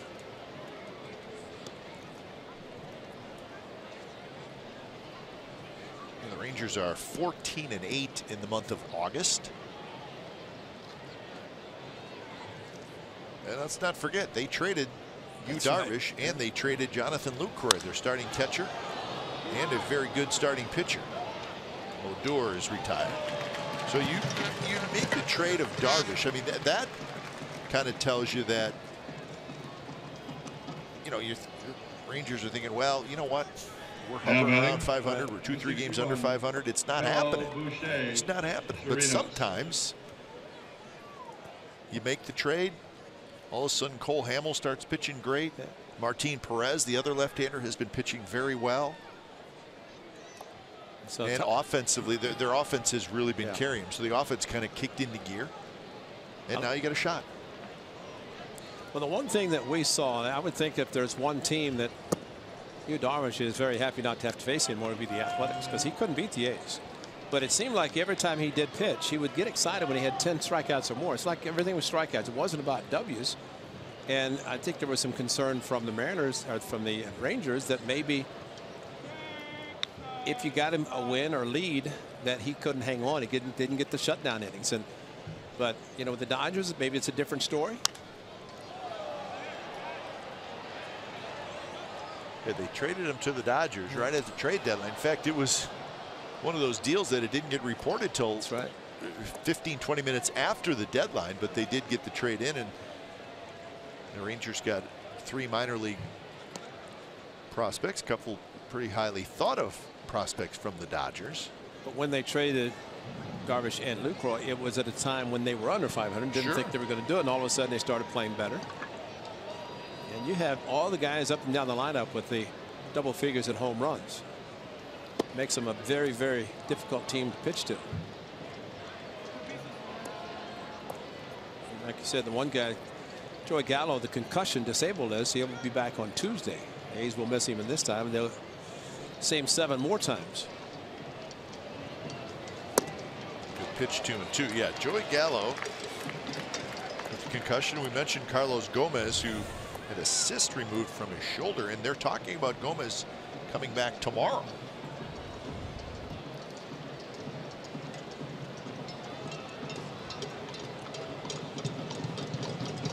2-2 pitch. It's hit well toward right field. Joyce hustling back. Joyce turns around, and it's off the wall. And it rolls toward the corner, and Chirinos is going to round second. He's going to try for third. Throw comes in, and Chirinos is going to have a triple. So Robinson Chirinos, his first triple of the year, and I'm not sure if Matt Joyce really saw that, or it was kind of a strange play by him. Well, it hit the angle in the outfield, and he went back to play the carom off the wall because he thought, I guess, initially it was going to be over his head, which it was. But let's see where it hits. Yeah, it just took a different type of a bounce off of the scoreboard. And fortunately, it was Chirinos running, not somebody with a little bit better speed. Might have been the inside park home run, like Ichiro in San Francisco, the All-Star game. The only inside the park home run. So here's Drew Robinson. He cues one. Graven's got it. Graven steps and throws in time. Side retired. So Chirinos stranded at third. 7th inning stretch time from the Coliseum. Rangers 1, A's 1.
game. It's the Texas Rangers, and it must be Chris Davis, and that's exactly what happened. The only hit for the Athletics, solo home run by Crush Davis off of tricky Nick Martinez. Chris Davis, number 35, and another one off of a right-hander. See if he gets the same fastball that he just hit out. A's win the game 2-1 on 2 hits, 2 home runs by Chris Davis. They will take it. May not get the same fastball, but Chris Davis, tremendous power.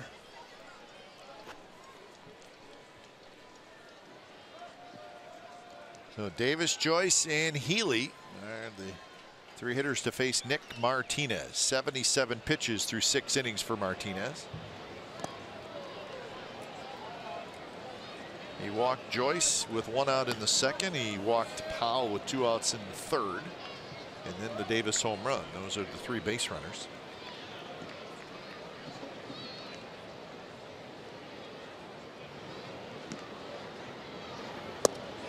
Breaking ball snaps in there for a strike. 1-1 the count. And opening night, Chris Davis hit 2 home runs. The second one helped Kendall Graveman pick up a victory. And with the bullpen getting loose and Chris Hatcher, then maybe looking at the same thing. And let's hope, as much as Kendall Graveman has gone to his right shoulder, that it's strictly just trying to stay loose.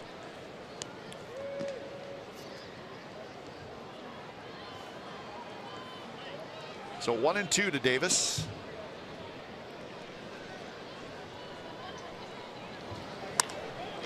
Center field. DeShields back. DeShields, and that baby is gone. It's 2-1 the A's lead.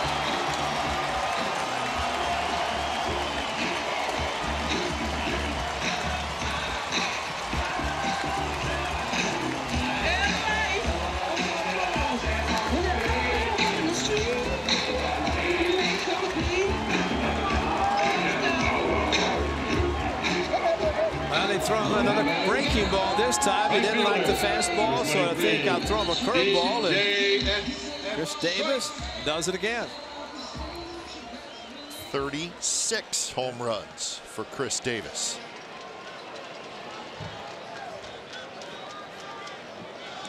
'15th multi-home run game. So now the A's lead it 2-1. Well, could it work the same as opening night? Kendall Graveman got 2 home runs from Chris Davis then. He gets 2 tonight, and can the A's hang on to win it?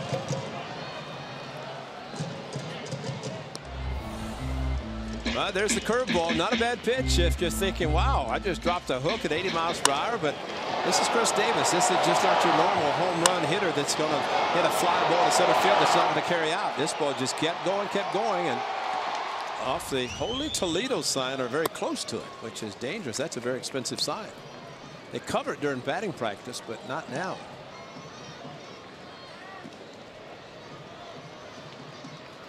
Matt Joyce has walked, and he has grounded back to the pitcher, hitting in the 5th spot tonight.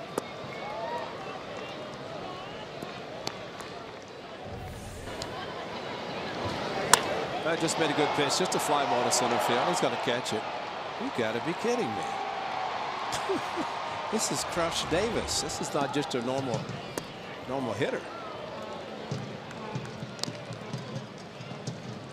Jose Leclerc starts to throw in the Rangers bullpen.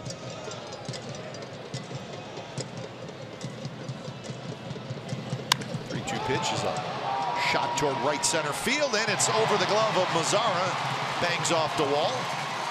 And Joyce is going to have a double.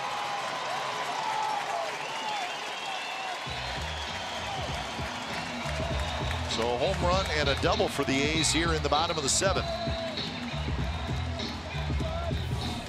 Well, it's nice to get another hit. That's a pitch that was at off speed, middle of the plate, but it stayed out.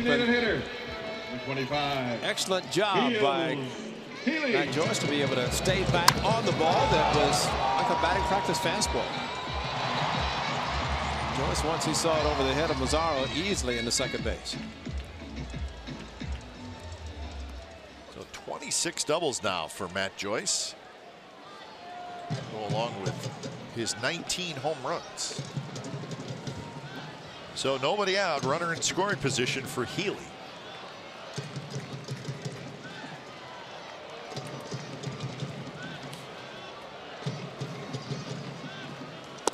First pitch to Healy is in first strike. Healy has struck out and popped to second.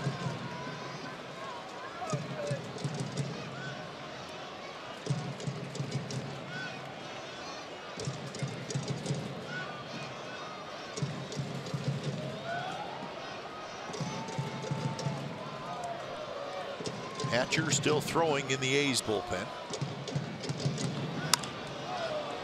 Tap slowly toward Beltre. Comes in, charges, and throws out Healy. And Joyce has to stay at second base. 1 out.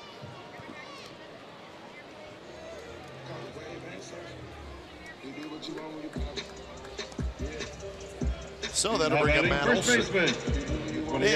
Xfinity X1 customers say, show me the Oakland A's into your X1 voice remote and get live stats on your TV. Change the way you experience TV with Xfinity X1.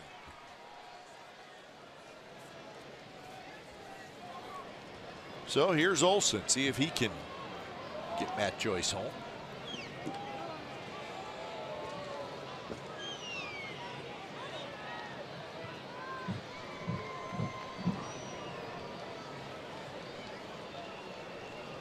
First pitch to Olson. Inside throwback to second base. Joyce is back. See Joyce's jersey. It says DJSS. So people may be thinking, what does that mean? What does that mean, Kai? What does that mean? Well, he is the man in charge of the music on the team buses.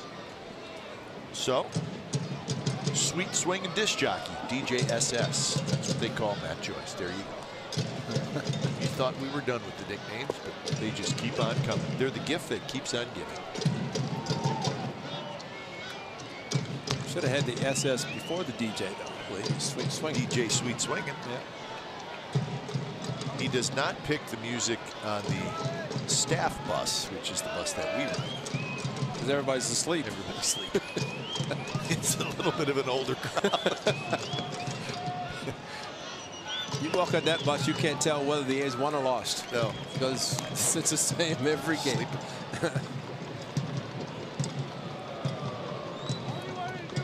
Staff bus, players bus.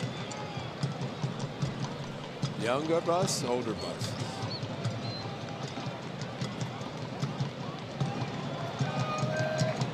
Three 3-0 to Olson. Chapman in the on-deck circle. Pickoff, and getting back is Joyce. Well executed pickoff.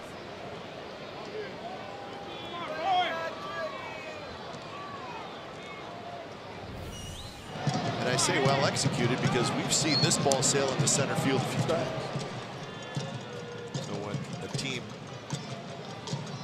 does a good job with the pickoff, it's always kind of nice to see.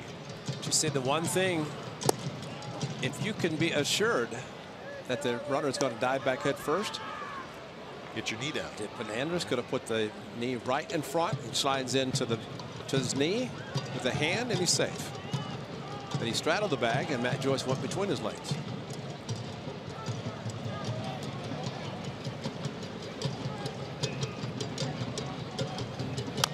So, 3-1 rolls it foul. So full count.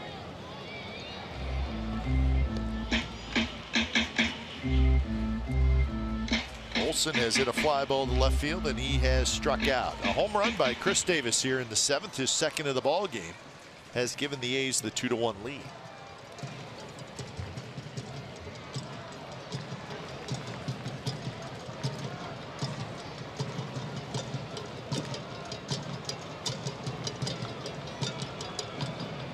Pitch number 95 coming up by Martinez. Leclerc is ready out in the bullpen.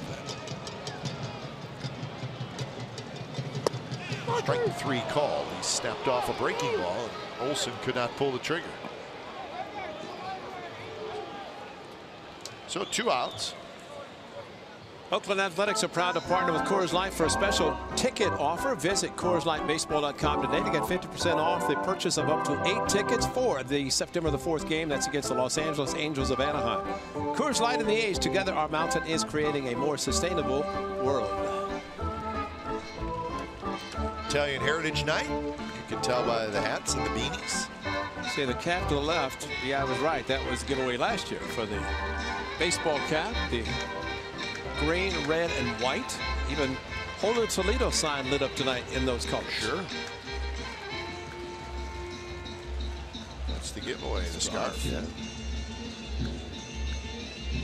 Now batting third baseman, number 26, Chappie Chapman. So here's Matt Chapman. Chappie Chapman, as the great Dick Callahan tells us. Dick's done a good job with the nicknames tonight. He's hung in there. Every single one of them. Is he going to do it tomorrow too, you think? It's all weekend, man. And Sunday. All weekend. I can't wait till Sunday when they have a child in there who does the kids PA announcing. He's going to maybe create some new nicknames for the guys. Curveball, Chapman for a strike. Chapman a strikeout and a fly ball to right field.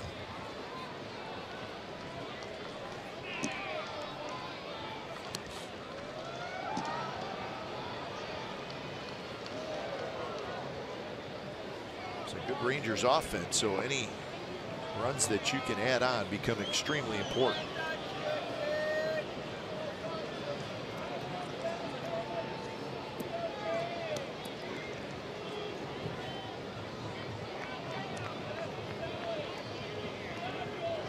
Pitches this inning, and that's the most he's thrown in any inning tonight.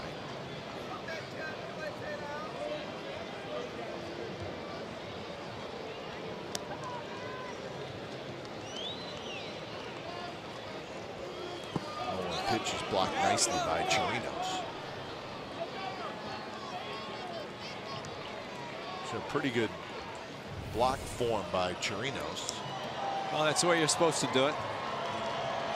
That is to get the catcher's mitt in between the legs, ideally on the ground, but he had it up a little bit. But he does a very good job.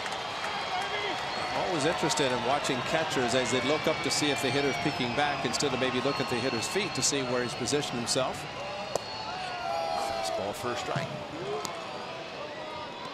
Yeah, you see a lot of catchers do that. They stare right at the feet of the hitter, see what's going on.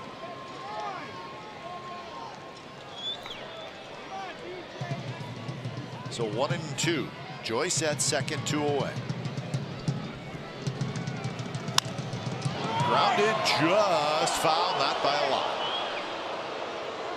Roberto Ortiz, the third base umpire, got down on a knee and made a clear signal that it was foul. Tell you, ball hit this hard. That's a tough call for an umpire. Almost hit the bag, but he was down on one knee to get a good look at it. And Chip said by. See, Chip saw it himself. Nope.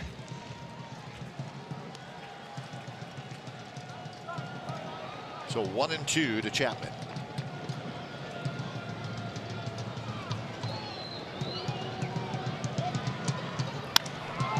Center field base hit. Here comes Joyce. Here comes DeShields' throw. It's cut off. Throw to second base. And they got him at second, but Joyce scored before the out was made at second base. So Chapman with an RBI single, and it drives home Matt Joyce. So the A's get 2 runs in the bottom of the 7th to take the lead. First one coming on the home run by Chris Davis, his 36th of the year. 8th inning coming up. It's now the A's 3 and the Rangers 1.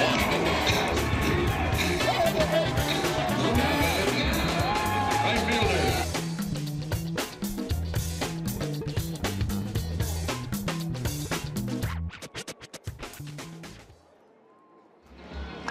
Fans tonight, total pod for the Oakland A's Community Fund.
leading 3-1. It's the 8th inning when it's time for change. Think Speedy Oil Change and Auto Service, your trusted oil change tune-up and smog expert. So Chris Hatcher comes in to pitch the 8th inning. The 8th inning, number 3, Papa DeShields. Get the top of the order. It'll be DeShields, Chu, and Andrus. So that's what's in front of Chris Hatcher. Good performance tonight from Kendall Graveman. He's on a nice little stretch. Graveman throwing the ball well. 7 innings tonight. Well, let's see if it works out for the A's, because as we've said many times, Bob Melvin said to the starter, if you can go 7, makes it a lot easier in the bullpen. Chris Hatcher the first out of the pen. Graveman did pitch great, and not as many ground balls tonight as we've seen in the past, but got the job done.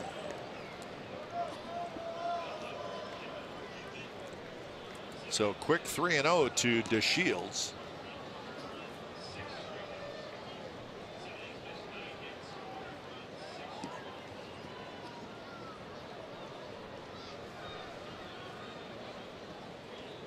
Hatcher, this is his 6th appearance as a member of the Athletics, coming over in that trade from the Dodgers on the 15th of August. Here's the numbers for Kendall Graveman. 96 pitches, 9 hits, 1 run, and 6 strikeouts. That pitch is low, and it's a leadoff walk.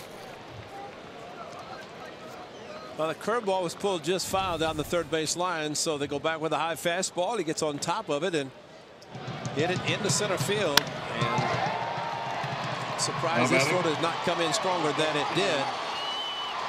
Cut off, and of course Chapman going to second base. Lindor reaching back and making the put out. But Porterhouse making the quick tag or quick throw to second base. Got him, but Matt Chapman came through big time with a base hit with 2 outs. First pitch to Chu is way inside, 1-0. Graveman did not walk a batter, and the first batter Hatcher faces is a walk.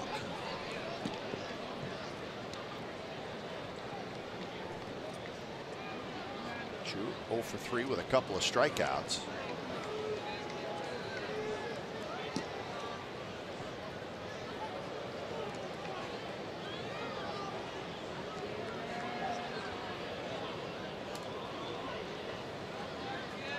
Alex Claudio, the left-hander, now warming up for the Rangers bullpen. Claudio's had a very good season for the Rangers. And the closer. A little bit of everything. Alex. Not Claude. Nope. Claudad.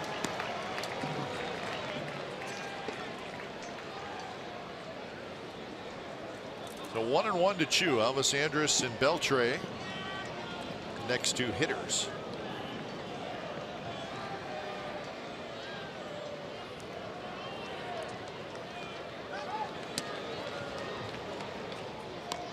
Astros have scored a run. They lead the Angels 2-1 in the 7th inning.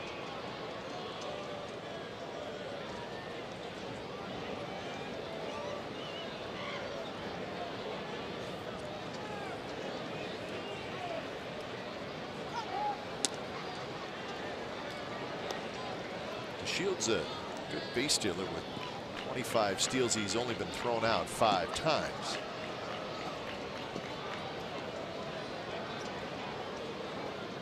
But you also want to keep the tying run in the batter's box. 95 miles an hour, but Hatcher misses.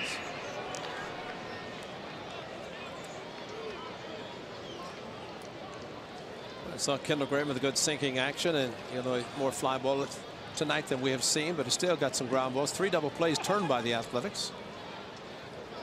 Only one of the conventional type. Swing and a miss. Chased a little bit of a high fastball.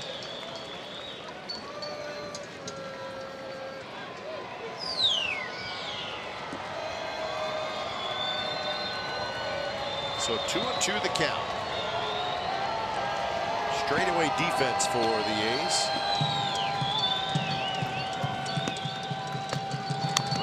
when the ball's tapped foul.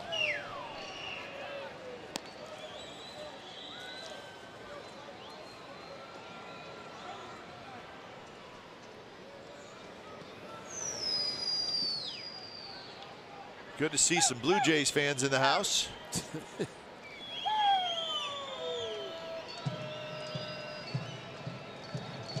Blue Jays are at home tonight, hosting the Twins.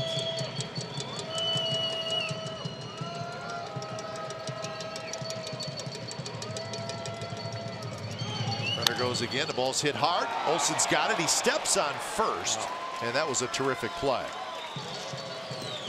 That's a double all over the place, and what a play by Matt Chapman, or Matt Olson, who happened to be holding the base runner, which is good that he was close to the bag.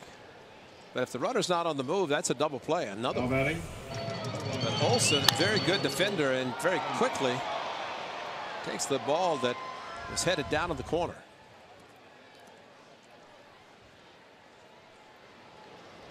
So the A's, good defense here in the 8th as Elvis Andrus steps up. Rangers do have a runner in scoring position.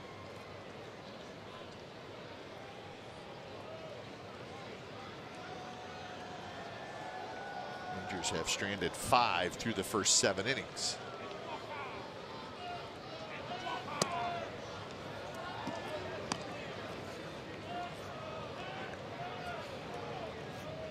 Clerk up again as he joins Claudio.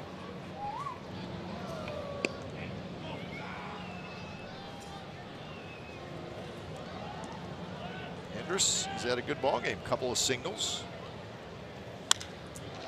This one's hit high in the air toward left center, but playable for Powell. Powell grabs it. DeShields bluffs toward third and stops and goes back to second. So that's the second out.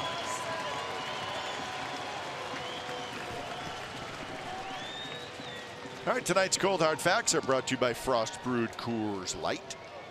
3,000 hits and 5 Gold Gloves. Players that have done that in Major League Baseball history. It's not a very long list, and there's a whole bunch of Hall of Famers on there. And Adrian Beltre will be in the Hall of Fame someday. Well, the top 2, 4, 6 are in the Hall of Fame. Jeter's going in first ballot. Ichiro probably the same, as well as Beltre. So next time we show the list, I may not show it for a while. At least they might get 3,000. Rarefied air. July 30th of this year is when Beltre picked up career hit number 3,000. He did it at home against the Baltimore Orioles.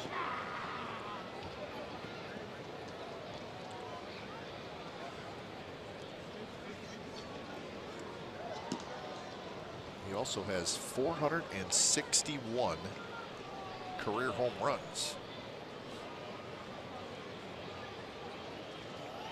Inside, 1-1 the count. Well, this is what happened in Arlington, Texas. Double down the left field line. And Beltre, number 3,000. Kids unveiling the 3,000 hit mark in center field. He's been a terrific player for a long time. He's got a contract that runs through next year, so he's going to continue to add on to his terrific totals.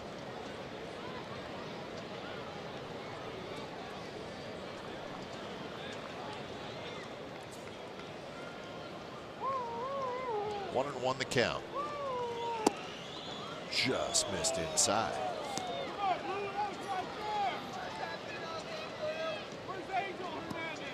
So there's the all-time ranked hits, 26th, home runs, 37th, right behind Jose Canseco.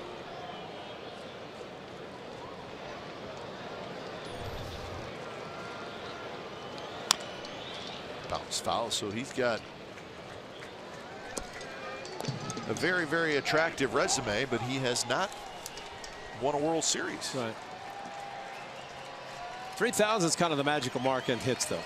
Craig Biggio did not go first ballot. He had not played on the championship, but he's going to be in the Hall of Fame. It's just a question of whether it is first ballot or a second, depending on who else may be on the ballot when he retires finally.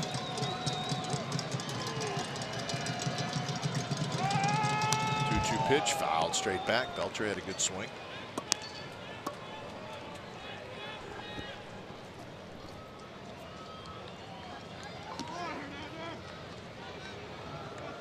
It's the speedy DeShields at second base.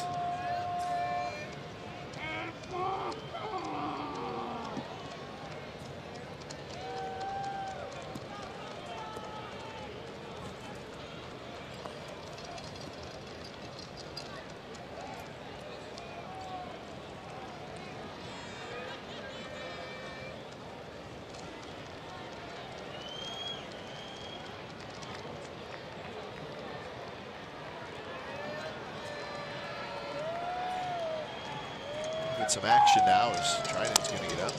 Another one rolled foul. That one down to the far end of the dugout. But Trident will start to get loose.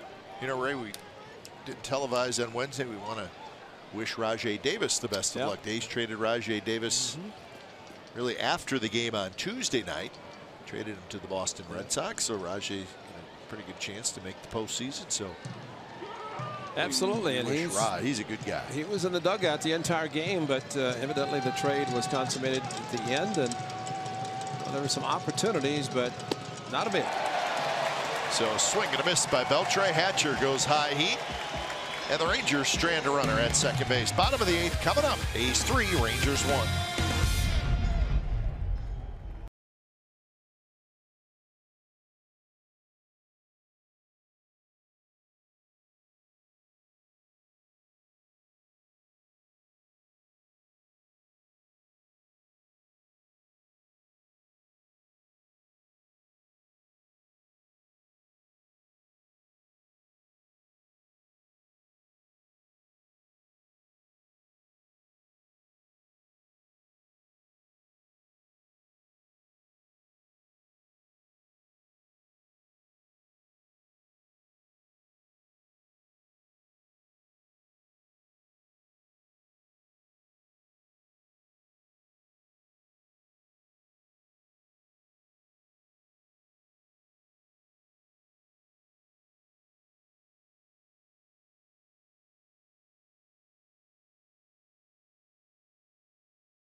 Your local Toyota dealers. 1-9-0 for the Rangers.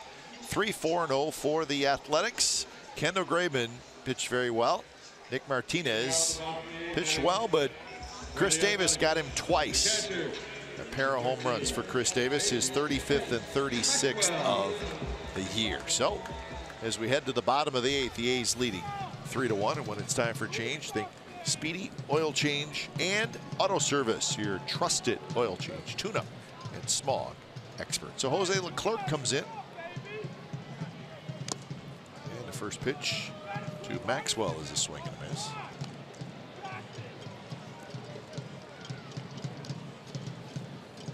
Maxwell, Powell, and Simeon here in the bottom of the 8th.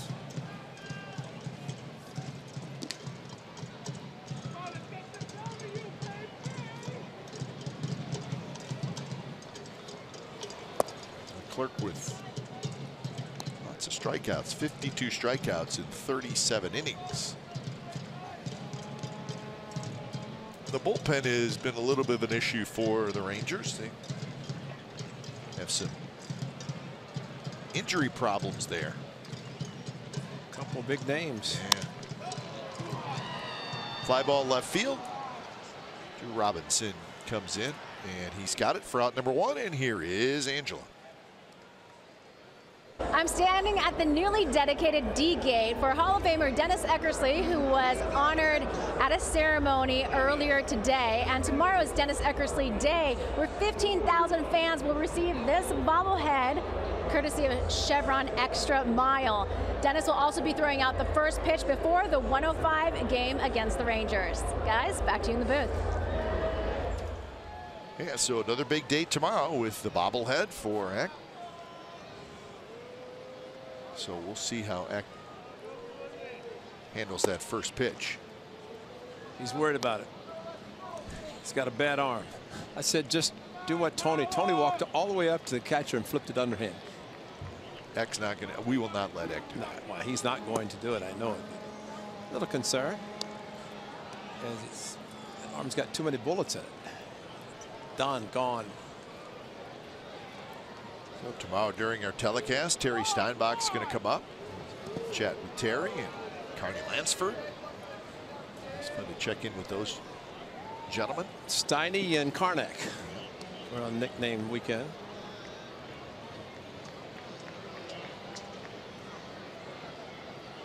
One and two to Boog Powell.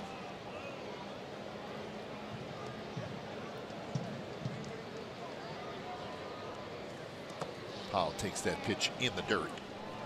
So Trinan throwing in the bullpen. And the Rangers in the ninth inning will have Mazzara, Napoli, Odor.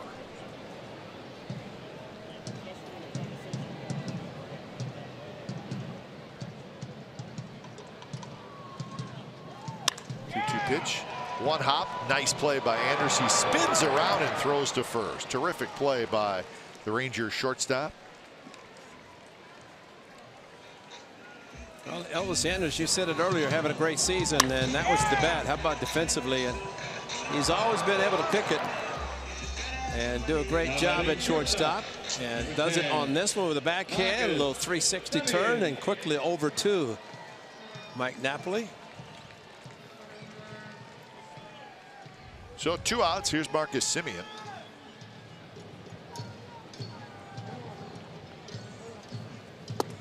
First pitch a little bit inside.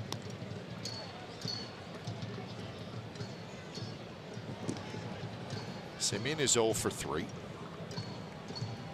A's have the 4 hits, but 2 of them are home runs. That's the difference in the game.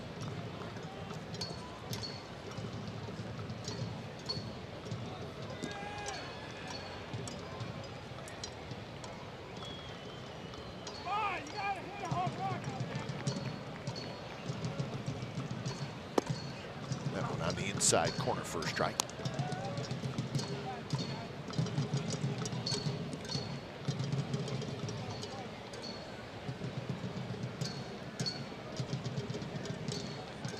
Very shallow outfield set for the Rangers.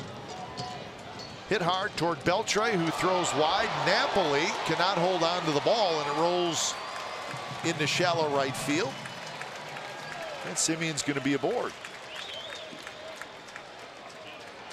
Beltre, you just don't see him make a poor throw very often. That's a shock, a big shock.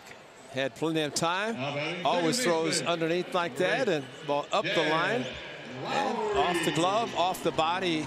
If he's able to hang on, he's out, but the ball got up in the first baseman's mitt at the top of the glove, and Napoli couldn't hang on because Marcus Semien was hustling, and the ball arrived about the same time as Semien did. That's why I kicked it into right center field or right field. Napoli fortunately didn't get hurt. That's always the question on that one. So it's an error on Beltre. 84th error of the year for the Rangers. That's the 3rd most in the American League.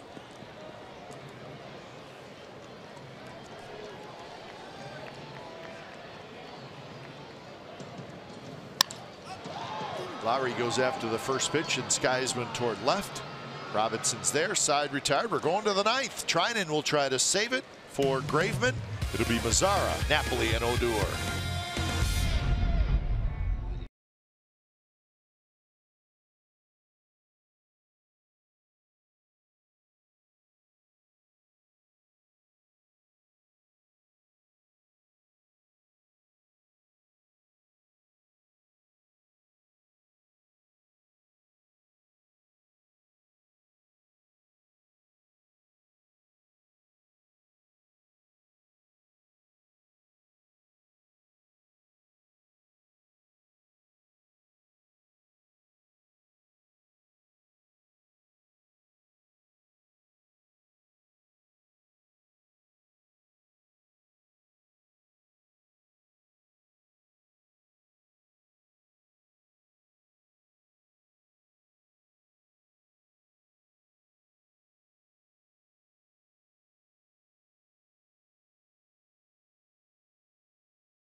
The 2018 season, you can now win a signed Mark Mulder Big 3 bobblehead. It's simple. Just text the word future to 60946. That's future to 60946. One lucky winner will be randomly selected after the September the 5th game versus the Angels. No purchase is necessary. Message and data rates do apply. Just text future to 60946. You're going to do it right now. F-U-T-U-R-E.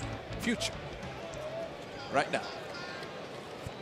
3-1, the A's lead, top of the 9th. When it's time for change, think Speedy Oil Change and Auto Service, your trusted oil change, tune-up, and smog experts. So, Mike Trinan comes in.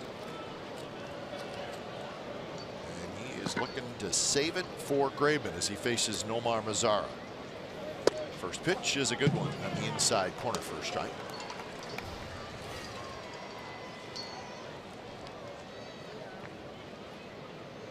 8 saves total on the year for Trinan. 5 of those 8 have come as a member of the Athletics. Swing and a miss. Nasty pitch there, 0-2. So he throws a 98-mile-an-hour two-seam fastball, then a 92-mile-an-hour slider. He's got one coming back, one going down and in. And yes, he threw a 101-mile-an-hour sinking fastball when he's with the Nationals. He said, I looked on the board, it didn't feel that great. I looked up and it said 101 sinker.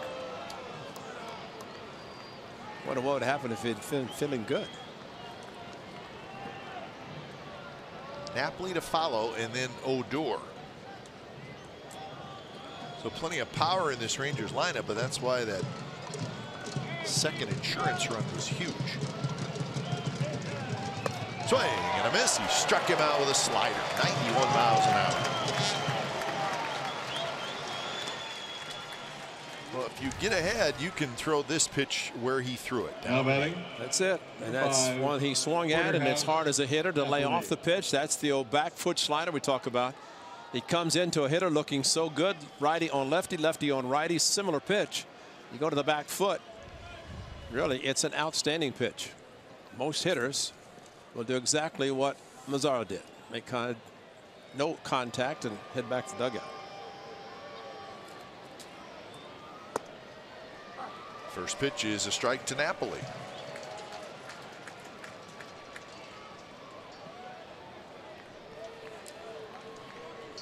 Napoli is 0 for 3. Rangers have 9 hits, but they've hit into 3 double plays. That's been huge in this game. Kendall Graveman gave up 3 in the first inning, then 1 for the next 6. None last inning, just the walk. Trying to finish it.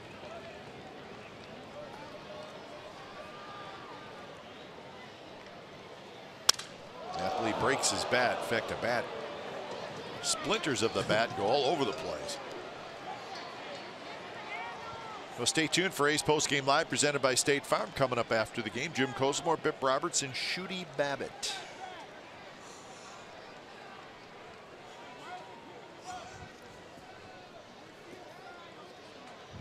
Napoli gets to watch this bat just shatter. Well, he's broken a couple of night already. But you know, he is with the Red Sox. He broke his bat and hit a home run spring training. That's how strong he is.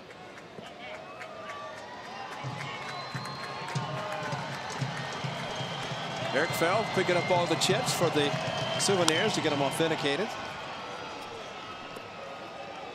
So the count remains 1-2 to Napoli. Look at all the guys in the bullpen giving Aaron some high fives, making a nice play. Yeah, it's nothing big, nothing. It's been working at it. Yeah, do it every day. Yeah. He's been working with Wash. No, Wash isn't here. Working with Chipper and Scar now.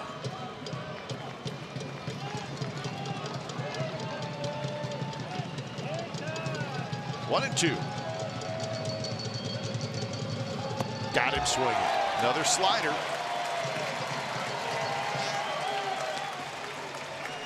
It took so long, he might have been shaking to the slider because it's a nasty one. It goes down hard, like a hard split finger fastball. The fact it goes straight down, you're not going to make much contact with that kind of a pitch. Odor.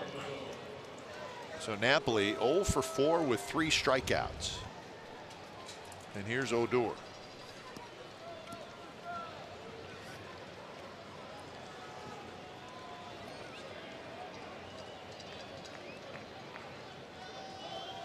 Odor takes inside. Odor is 1 for 3. He doubled in the second and is also grounded out and hit a fly ball to right field.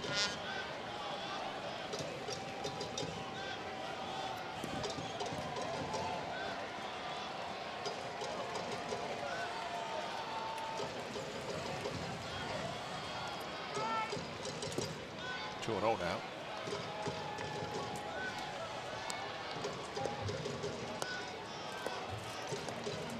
Hatcher pitched the 8th inning. Trinan here in the 9th.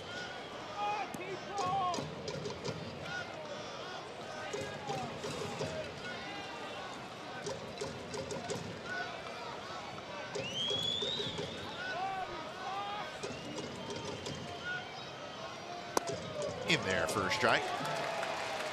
Eased it in there at 90 miles an hour. That's a nasty slider. You're a hitter. You're thinking, I'm going to get a fastball 2-0 and I'm going to load up, but all of a sudden here comes the wrinkle.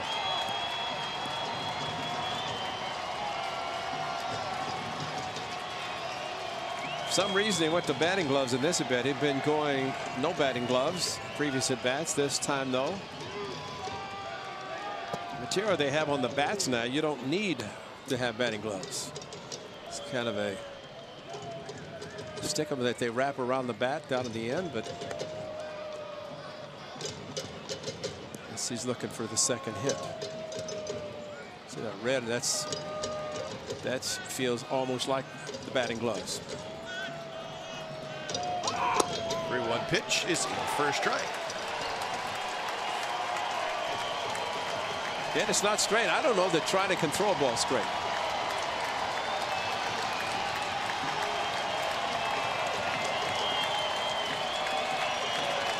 So Trinan will lock it up here in the 9th.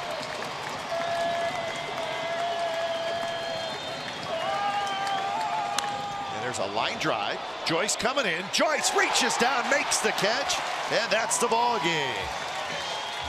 So a nice play to end the game. And Blake Trinan has a 3-up, 3-down 9th inning. So Kendall Graveman gets the win. Trinan gets the save, and this is how the ball game ended. Line drive any place other than right at him. He's got a chance, but Matt Joyce, an outstanding play going down with hard ball down to his left. So Trinan says thank you very much.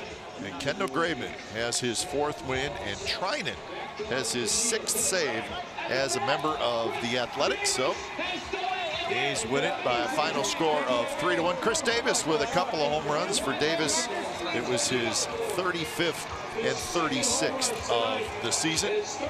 So all good for the Athletics tonight as they open up this quick homestand. Just a 3-game series against the Texas Rangers, but they do it in style. That's a pretty good all-around ball game. Good pitching and a couple of long balls, and well, that'll carry you a long ways. Did you see the time? I did. I like that. Are we sure that's the right time? Because that was quick, but good pitching, a couple of home runs, great defense, double plays, quick game. Kendall Graveman was doing an outstanding job, and I think it's great for Kendall, and let's hope that when he's looking and grabbing his right shoulder that there's no issues there. But a very well played game, and I think from the A standpoint, as we talked in our Nissan Keys the Game, you're playing meaningful games against some teams that you're looking at some players who are getting a great experience, and you know, even whether you're a veteran, if you're a rookie, it doesn't matter. You're gaining great experience against teams that are playing for something. It gives you something to play for. Yeah, Blake Trinan, the gentleman who got his 6th save as a member of the Athletics, is standing by downstairs. And Blake, congratulations on the save. And I want to ask you, you get traded for the first time in your career. That's probably never easy, but when you come to the A's, you become the closer. That has to be a good thing, and it looks like it's helped you get some of that confidence back. Well, it's actually the 2nd time I've been traded. I went to DC and then back here, so just like to work with 2 teams. And I'm thrilled to be back here, and I love the opportunity that they've given me, and just trying to do my part and help these teams win a game.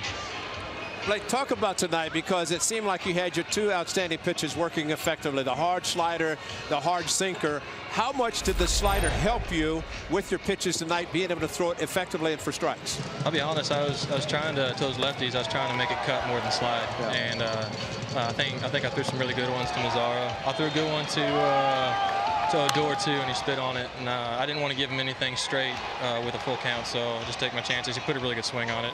I don't know where the pitch honestly ended up, but great play by Joyce. And you know, you've been with this team now for a short time, and you've seen some of the veterans get traded, but you also now see this young core group that I think the A's are going to go with. There's some players in the minor leagues that are pretty talented. So you kind of see where this organization is headed, and I think they expect you to be a big part of that, and that has to make you feel good. Well, I appreciate it. Yeah, you know, in whatever capacity they're going to use me, I'm just thankful to have a job. I'm very blessed to be here, and you know, if it's ninth inning, eighth inning, you know, whatever it may be, I really appreciate the opportunity. I almost don't run with it.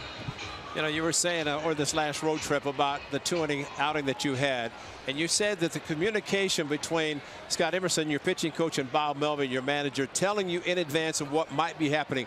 What does that mean to you as a bullpen? Put the closer on you, because right now you're pitching the back end of the bullpen. Yeah. But to have that communication, what does it mean to you? It's great. It always helps, you know. Obviously, American League, National League is totally different when it comes to managing bullpens.